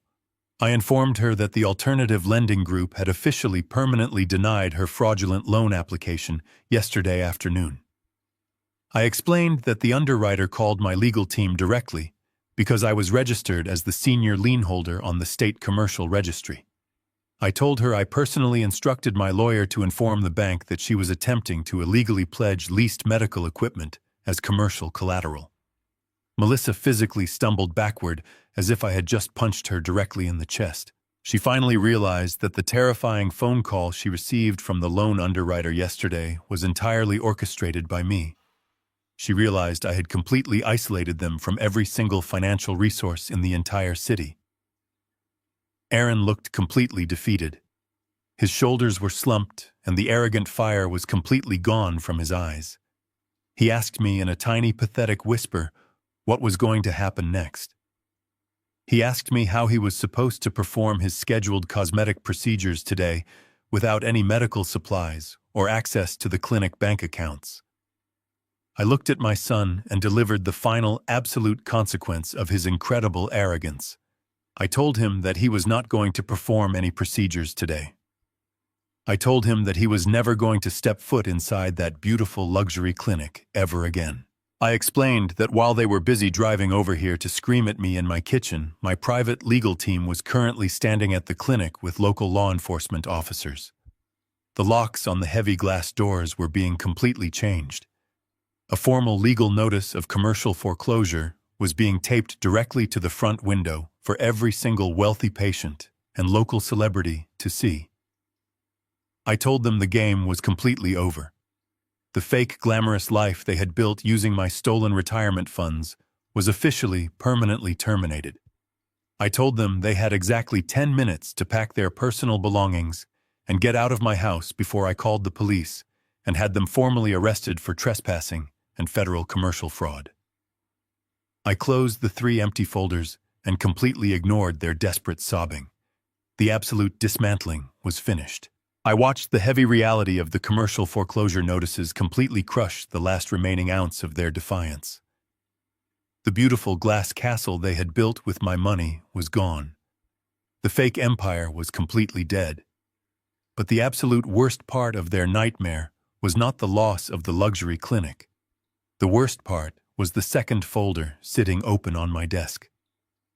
The comprehensive forensic accounting documents were the undeniable proof of federal wire fraud and severe embezzlement. Melissa stared at those bank statements with wide, terrified eyes. She knew exactly what happens to people who steal secured corporate funds and forge legal documents to secure predatory loans. She was looking at a massive federal prison sentence. In that terrifying moment of absolute self-preservation, the shallow vows of her marriage completely evaporated into thin air. She did not turn to her husband for comfort or support. She turned on him like a cornered snake completely desperate to survive. Melissa pointed a shaking finger directly at Aaron, and her voice became high and shrill with absolute panic. She looked at me and frantically claimed that Aaron knew absolutely everything about the shadow consulting company. She swore to me that he had given her complete verbal authorization to set up the fraudulent entity. She claimed that he was the one who told her to lease the expensive medical equipment because he wanted to keep the cash reserves extremely high to fund their lavish personal lifestyle. She was lying through her teeth, of course. She was desperately trying to distribute the massive criminal liability. If she was going to drown, she was completely determined to drag her husband down into the dark water right alongside her. She yelled that Aaron was the registered medical director and the primary owner on the corporate paperwork, so he was legally responsible for every single financial decision she made. She told me that Aaron was just playing stupid, and that he happily enjoyed driving the luxury sports car and taking the expensive vacations she paid for with the stolen money. She tried to paint him as the criminal mastermind, while claiming she was just a devoted wife following his direct orders. Aaron looked at his wife as if she had just physically stabbed him directly in the chest. The golden boy of the elite medical world, the arrogant dermatologist who truly thought he was completely untouchable, suddenly realized that his own wife was actively framing him for a massive federal crime. His face twisted into a mask of pure, absolute hatred. The shock quickly mutated into a violent, explosive rage. He stepped aggressively toward her, completely invading her personal space. He yelled that she was a toxic, delusional parasite. He screamed that he never authorized a single penny to go to her fake consulting firm. He reminded her that he was the one actually working grueling 14-hour days, dealing with the demanding patients, and building the medical brand while she sat in her imported marble office shopping for designer clothes online. He called her completely useless. He said she brought absolutely nothing of value to the business or to his life. He screamed that he only let her pretend to be the clinic administrator because she constantly complained about being bored at home and he was tired of listening to her whine. He told her she was nothing but a glorified receptionist who had completely destroyed his entire future out of pure selfish vanity. The words he used were incredibly cruel and deeply personal. The thin, polished veneer of their upper-class marriage was entirely stripped away, leaving only the ugly, rotting foundation of mutual opportunism. They did not actually love each other. They only loved the money and the elite social status that the money provided. Now that the money was completely gone, the status was permanently destroyed, and the police were actively changing the locks on their building, there was absolutely nothing left to hold them together. Melissa aggressively pushed him away and screamed right back in his face. She completely dropped the innocent wife act and viciously mocked his elite medical reputation. She told him he was a pathetic fake doctor who only cared about getting invited to wealthy parties and taking pictures with social media influencers. She laughed a harsh, hysterical laugh and told him that none of those wealthy socialites actually respected him at all. She said they only used him for free cosmetic laser treatments and constantly laughed at him behind his back. She screamed that he was a weak, spineless man who had to run to his elderly father for capital because he was too incompetent to secure a real commercial loan on his own merits. Aaron raised his hands and grabbed his own hair in absolute frustration. He looked like a man who was completely losing his mind.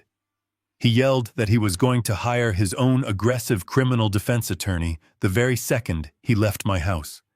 He told her he was going to hand over every single personal email, every text message, and every financial password to the federal investigators to prove that she acted completely alone. He swore to her that he would gladly testify against her in open federal court and happily watch her go to prison just to save his own medical license. She laughed right in his face and told him he was incredibly stupid for thinking he could escape the damage. She reminded him that the predatory loan application she submitted yesterday, the one that was permanently flagged for severe commercial fraud, contained his forged digital signature. She told him the federal financial investigators would see his name stamped right on the fraudulent application, and they would never believe he was an innocent victim. She told him that because they were legally married, the authorities would completely freeze all of their shared assets, including his personal bank accounts and the luxury townhouse they lived in.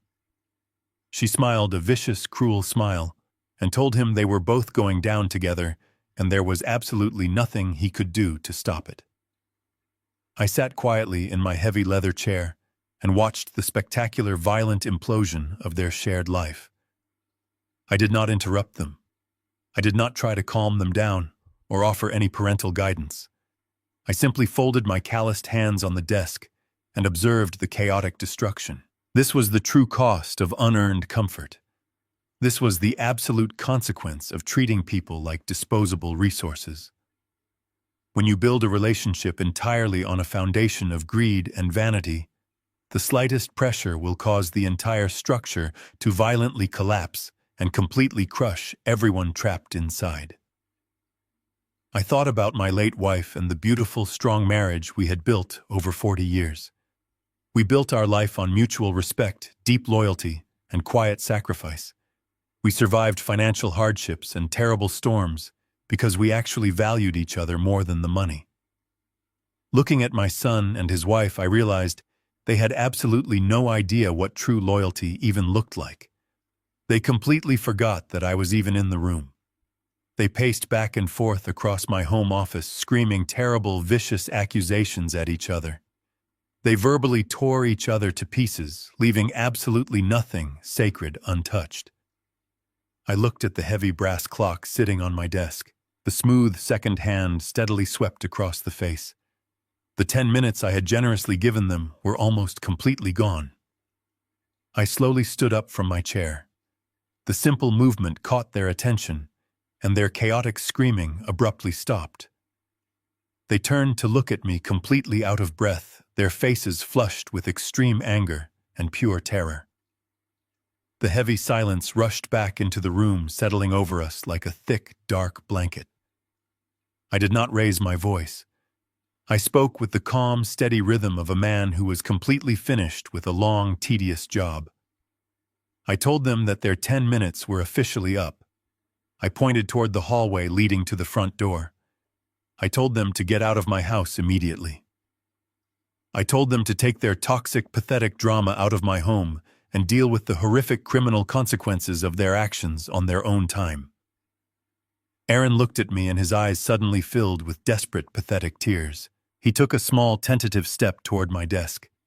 He opened his mouth to try and beg one last time, to try and appeal to the Father who used to love him unconditionally. He desperately wanted me to save him from his wife, from the federal investigators, and from the absolute ruin he was currently facing. He wanted me to make the nightmare go away, just like I had always done when he was a child. I stared right through him, completely unmoved by his tears. I told him that the protective father he was looking for was completely dead. I told him that he and his wife had killed that man the very day they decided my lifelong sacrifice was nothing more than a convenient automated teller machine to fund their fake reality. I told him I was just the senior secured creditor now, and the secured creditor does not offer emotional support or financial bailouts. I picked up my cell phone from the desk and held it firmly in my hand. I calmly informed them that if they did not turn around and walk out the front door right this exact second, I would dial the police and have them forcefully removed for trespassing. The absolute cold finality in my voice completely broke whatever remaining resistance they had left. Aaron slowly lowered his head. He looked completely hollow, entirely drained of his massive ego and his fake prestige. He turned around and walked slowly out of the office, his heavy footsteps echoing down the long hallway. He did not wait for his wife. He did not hold the door for her. He abandoned her just as quickly as she had betrayed him. Melissa stood there for a few seconds longer, clutching her designer handbag tightly against her chest. She looked down at the 3 folders sitting on my desk, the physical manifestation of her complete destruction. She finally realized that her arrogant assumption of my weakness was the most expensive mistake she would ever make in her entire life.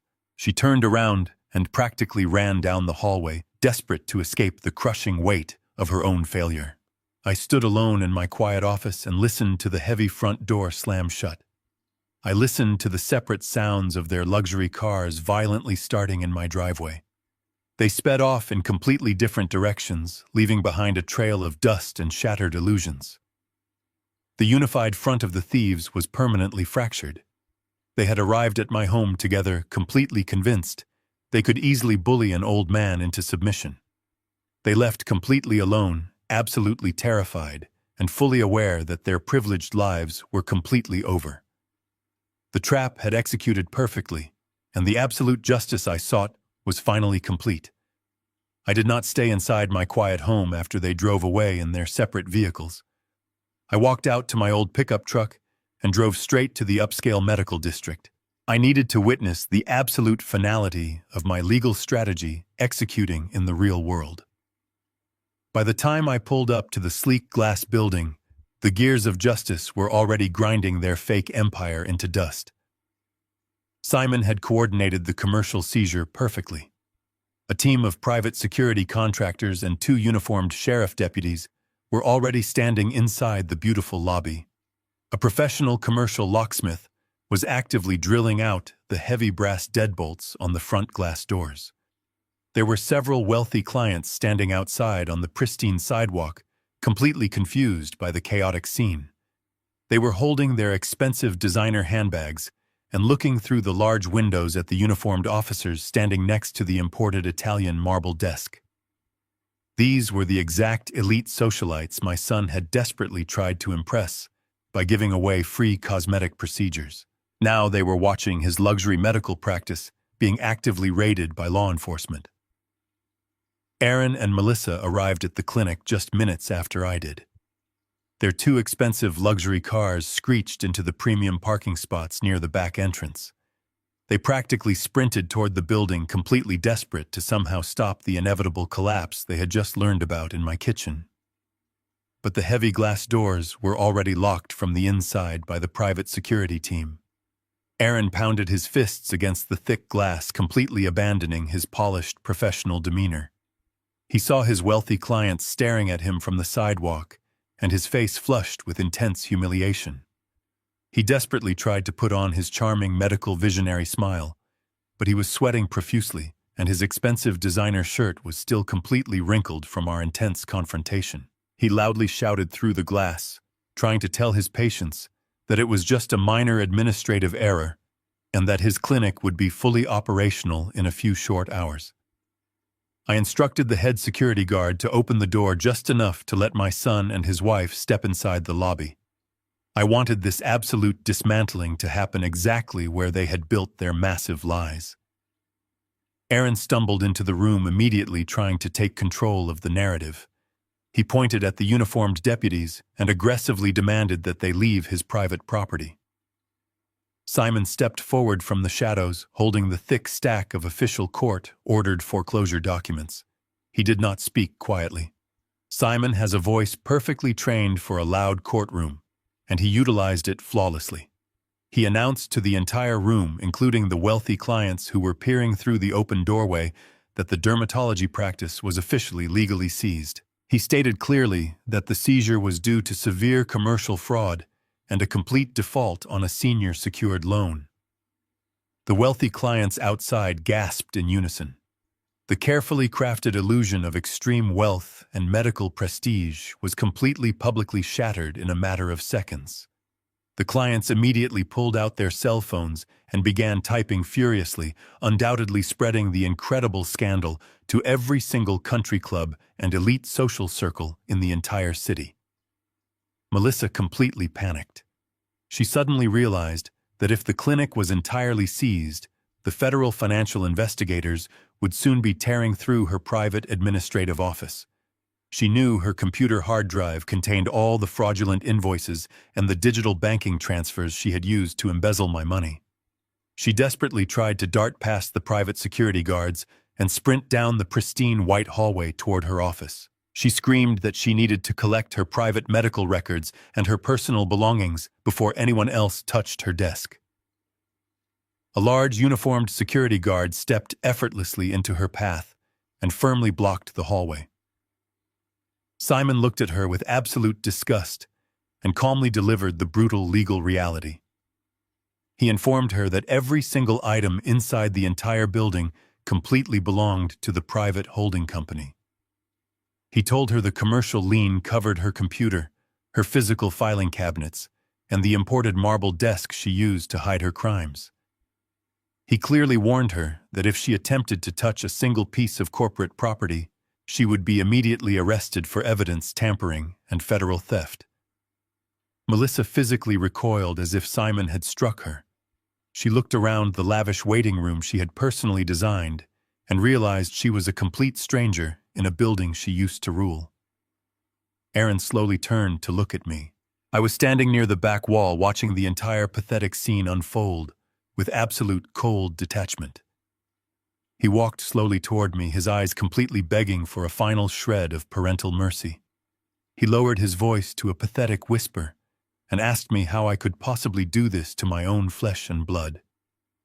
He told me I was completely humiliating him in front of the most important people in the entire city and destroying his only chance at a successful life. I looked at my son and felt absolutely no pity. I replied that I was not the one who humiliated him. I told him he had completely humiliated himself the very moment he decided to fund his arrogant vanity with stolen money. I reminded him that he was the one who handed his financial future over to a greedy parasite because he was too obsessed with taking pictures with internet influencers to actually run a profitable business. I told him the destruction of his dream was entirely his own fault, and I was simply the man collecting the overdue bill. The commercial locksmith finished installing the heavy new deadbolts on the front entrance. The uniformed deputies formally instructed the remaining patients on the sidewalk that all future medical appointments were permanently canceled and they should seek treatment elsewhere. The wealthy socialites quickly walked away to their expensive cars, shaking their heads and whispering about the absolute disgrace of the Gallagher family clinic. Aaron's professional reputation was completely bleeding out right there on the pristine white floor, and there was absolutely no medical procedure in the world that could ever fix it. Simon reached behind the marble reception desk and pulled out 2 small, empty cardboard boxes. He walked over and handed one box to Aaron and one box to Melissa. He told them they were legally permitted to take only their personal car keys, their cell phones, and the coats currently on their backs. He strictly informed them that absolutely nothing else was permitted to leave the premises. Melissa desperately tried to grab a small, expensive, decorative vase from the lobby side table, claiming it was a personal wedding gift. The security guard immediately stepped forward and firmly took the vase right out of her trembling hands, placing it safely behind the desk. She was not allowed to take a single penny of my investment out of that building. Then began the final walk of absolute shame. The two uniformed sheriff deputies flanked my son and his wife and firmly instructed them to walk toward the exit. Aaron and Melissa slowly walked out of the beautiful glass doors holding absolutely nothing but two empty cardboard boxes. The heavy mechanical sound of the new deadbolts clicking firmly into place echoed loudly through the quiet street. They were officially locked out of their own fake reality forever.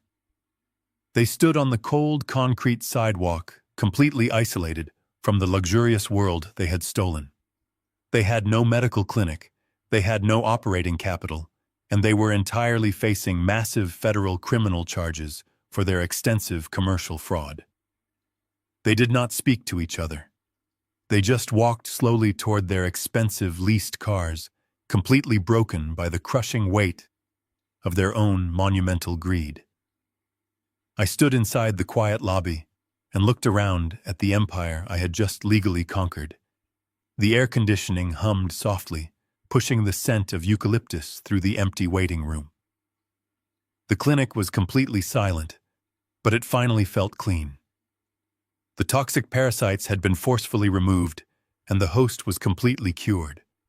The legal checkmate was flawlessly executed, and my retirement funds were officially safe. I walked over to the complimentary champagne bar, poured myself a small glass of sparkling water, and raised it toward the empty room.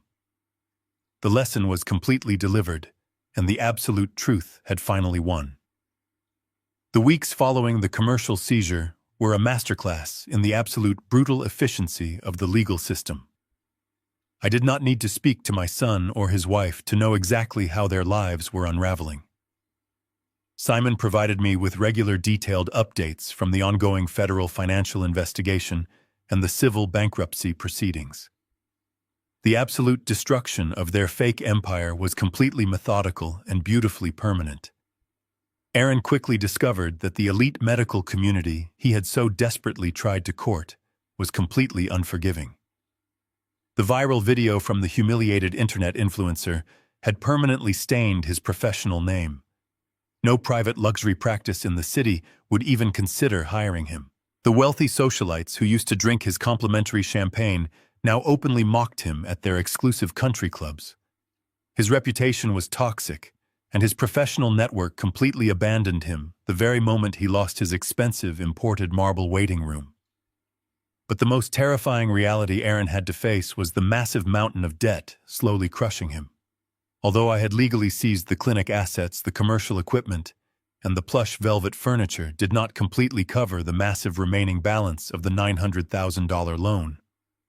Furthermore, the federal authorities heavily fined him for his gross negligence regarding the leased medical lasers. The medical board threatened to completely revoke his license if he filed for personal bankruptcy to escape his federal fines. To avoid total destruction and keep his medical license, Aaron was forced to accept the only employment available to a disgraced doctor. He was forced to take a grueling entry-level position at a severely underfunded public health clinic on the far south side of the city. The contrast between his fake luxury past and his harsh new reality was absolutely staggering. He traded his custom-tailored white coat for a cheap paper gown. He no longer spent his afternoons performing expensive cosmetic laser treatments on local celebrities while smelling expensive eucalyptus diffusers. Instead, he spent 14 hours a day standing under buzzing fluorescent lights, smelling strong, cheap bleach, and treating severe skin infections. He spent his days draining painful abscesses and working in a chaotic, overcrowded waiting room filled with exhausted people who could not afford to pay him in cash. He was paid a tiny fraction of his former salary. He worked grueling double shifts just to keep up with the aggressive minimum payments the court ordered him to make to my holding company. Simon told me that Aaron looked completely exhausted walking out of the clinic at midnight, his shoulders heavy with the absolute crushing weight of actual honest labor. He was finally learning the exact same brutal lesson I learned 40 years ago pouring wet concrete in the freezing rain. He learned that respect is earned through sweat and sacrifice, not bought with stolen retirement funds. While Aaron was busy learning the true meaning of hard work, Melissa was experiencing a completely different kind of nightmare. Her extravagant lifestyle evaporated into thin air almost overnight. The federal investigators immediately froze all of her personal bank accounts, suspecting that the funds were entirely the product of her massive embezzlement scheme. The luxury slate gray Porsche was quickly repossessed by the dealership right out of her driveway because she completely missed 3 consecutive monthly payments. She was forced to trade her expensive designer heels for cheap walking shoes just to take the public bus across town. The lavish weekend spa retreats and the imported jewelry were permanently gone, replaced by the terrifying reality of unpaid utility bills and endless calls from aggressive debt collectors. Melissa possessed absolutely no actual marketable skills. Her fake consulting company was completely dissolved by the state, and her resume was nothing but a string of fabricated administrative titles. Every single time she applied for a simple office job, the hiring manager would run a standard background check and immediately discover the pending federal financial fraud investigation. Nobody wanted to hire a woman who had actively embezzled tens of thousands of dollars from her own family. She quickly realized that the glamorous life she felt so incredibly entitled to was never coming back. Because she was a creature built entirely on greed and self-preservation, she decided to completely abandon the sinking ship.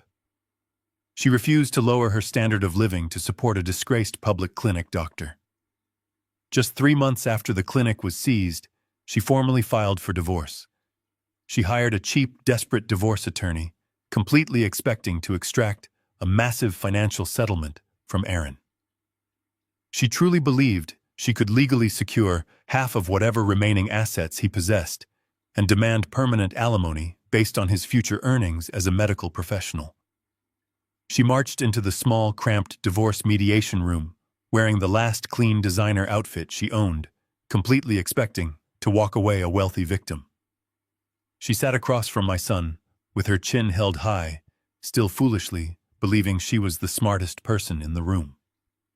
She had entirely forgotten about a quiet dinner we had exactly 5 years ago, right before their wedding. During that dinner, I explicitly told Aaron that I would not pay for his expensive medical school tuition unless he secured his future assets with an ironclad prenuptial agreement. I had Simon personally draft the legal document.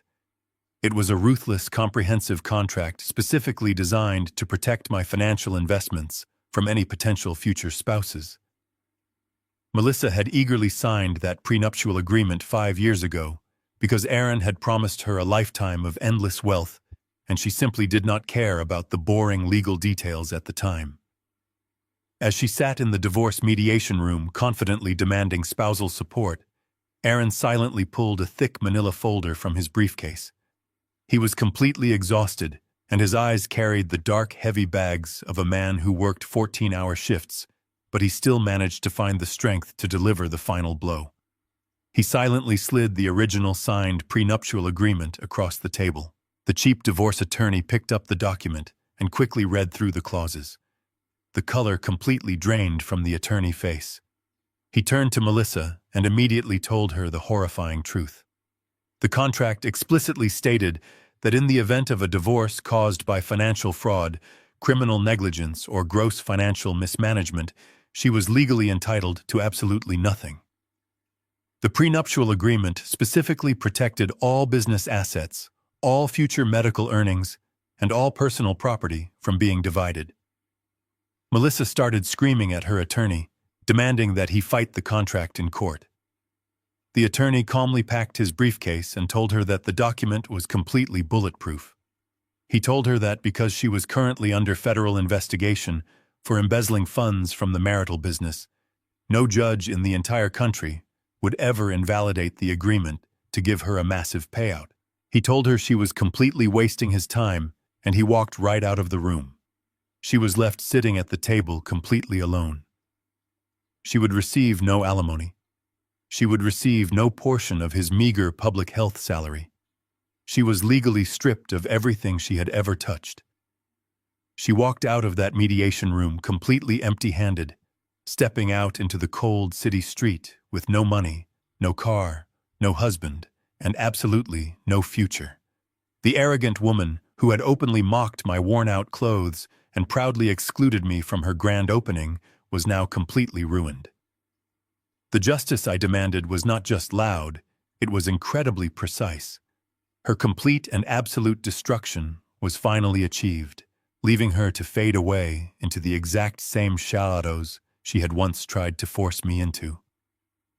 With the toxic parasites permanently removed from the host, my beautiful glass building sat completely empty for exactly 2 months. The heavy new deadbolts kept the expensive imported Italian marble and the high-tech medical lasers safely locked away in the dark. A weaker man might have simply sold the entire property at a massive loss just to completely wash his hands of the painful family tragedy. But I am not a weak man, and I am certainly not a man who accepts a financial loss. I am a commercial real estate developer. When a building catches fire, you do not abandon the land. You clear away the blackened rubble, you pour a fresh concrete foundation, and you build something much stronger in its place. I had a fully furnished, state-of-the-art luxury medical facility, completely wired and ready for immediate operation. I owned the building lease, I owned the expensive velvet furniture, and because I had legally absorbed the vendor debt, I owned every single piece of advanced surgical machinery inside those walls. I simply needed to find the right people to turn my dead asset into a highly performing investment. I called Simon and gave him very specific instructions for the new tenant search. I told him I did not want any arrogant established doctors who cared more about their social status than their actual patients. I wanted the exact opposite of my son. I wanted young, hungry first-generation medical professionals. I wanted doctors who actually understood the crushing weight of student debt and knew the absolute value of a hard-earned dollar. Within 3 weeks, Simon found exactly what I was looking for. He introduced me to a group of 3 young, brilliant dermatologists. They had all graduated at the absolute top of their medical school classes, but they were completely buried under hundreds of thousands of dollars in unforgiving student loans. They were currently working exhausting, grueling shifts at a massive, faceless corporate hospital because they simply did not have the massive capital required to open their own private practice. They could not afford to buy expensive medical lasers or lease premium commercial space in the elite medical district. I arranged to meet them at the empty clinic on a bright Tuesday morning. When I unlocked the heavy glass doors and turned on the bright lights, they walked into the pristine lobby with absolute awe. They ran their hands over the Italian marble reception desk and looked at the expensive eucalyptus diffusers, completely terrified to even touch anything. When I showed them the private procedure rooms fully equipped with the absolute latest medical technology, they looked like starving people who had just been invited to a massive royal banquet. We sat down in the beautiful administrative office, the exact same room where Melissa had desperately tried to threaten me with fake lawsuits. The 3 young doctors sat nervously across from me, completely expecting me to demand a predatory financial arrangement. They knew they had zero leverage, and they were absolutely desperate for this rare opportunity. I did not take advantage of their desperation. I placed a standard fair commercial lease agreement on the marble desk. I offered them a complete turnkey operation. They could immediately take over the fully furnished luxury clinic and utilize every single piece of advanced medical equipment to treat their own patients. In exchange, they would pay me a strict, flat, monthly commercial rent. I did not ask for a percentage of their future medical profits, and I did not demand any administrative control over their daily business operations. I simply wanted a reliable, guaranteed return on my original investment. The young doctors read the contract and they were completely overwhelmed with genuine gratitude. They did not roll their eyes at the legal paperwork. They did not ask for expensive luxury cars or complimentary champagne bars. They eagerly signed the commercial lease and shook my calloused hand with deep, profound respect. They looked at me not as an irrelevant old man, but as the generous, silent partner who had just handed them the absolute keys to their professional future. They gave me the exact, genuine respect my own flesh and blood had entirely refused to provide. Just 2 months later, the luxury clinic was completely reborn. It was no longer a shallow vanity project designed to impress internet influencers and wealthy socialites. It was a highly profitable, incredibly efficient medical business run by 3 dedicated professionals who actually cared about healing their patients. They changed the registered name of the practice, they completely removed the ridiculous champagne bar, and they treated the expensive medical equipment with the utmost care. They worked long, honest hours, and they built a pristine reputation based on actual medical talent rather than fake social media marketing. I sit in my quiet home office on the first day of every single month, and I open my laptop. I do not have to chase down late payments or listen to arrogant excuses about delayed wire transfers. I simply watch the massive rent check automatically clear my primary bank account. That monthly rent completely replaces the retirement funds my son and his wife attempted to steal from me. My financial future is absolutely secured, and the heavy burden of trying to buy family loyalty is permanently lifted from my shoulders. The sun shines brightly through my office window, warming the heavy oak desk where this entire war began. I do not feel any lingering anger toward Aaron or Melissa. I do not wonder what they are doing or where they are currently living. They simply do not exist in my world anymore. I reach out and pick up my warm mug of black coffee, taking a slow, deep sip. The house is completely quiet, but it is no longer a lonely, deafening silence. It is the peaceful, satisfying hum of a perfectly oiled machine executing its intended purpose. The massive ledger is finally completely balanced. The brutal lesson was permanently delivered, and the absolute truth remains standing. Did you enjoy the final conclusion of my story? Please let me know what you thought about the brutal legal trap I used to protect my life savings. Leave your thoughts in the comments section below. Do not forget to like this video and subscribe to the channel for more incredible stories about justice and survival. Thank you for listening, and I will see you in the next life story.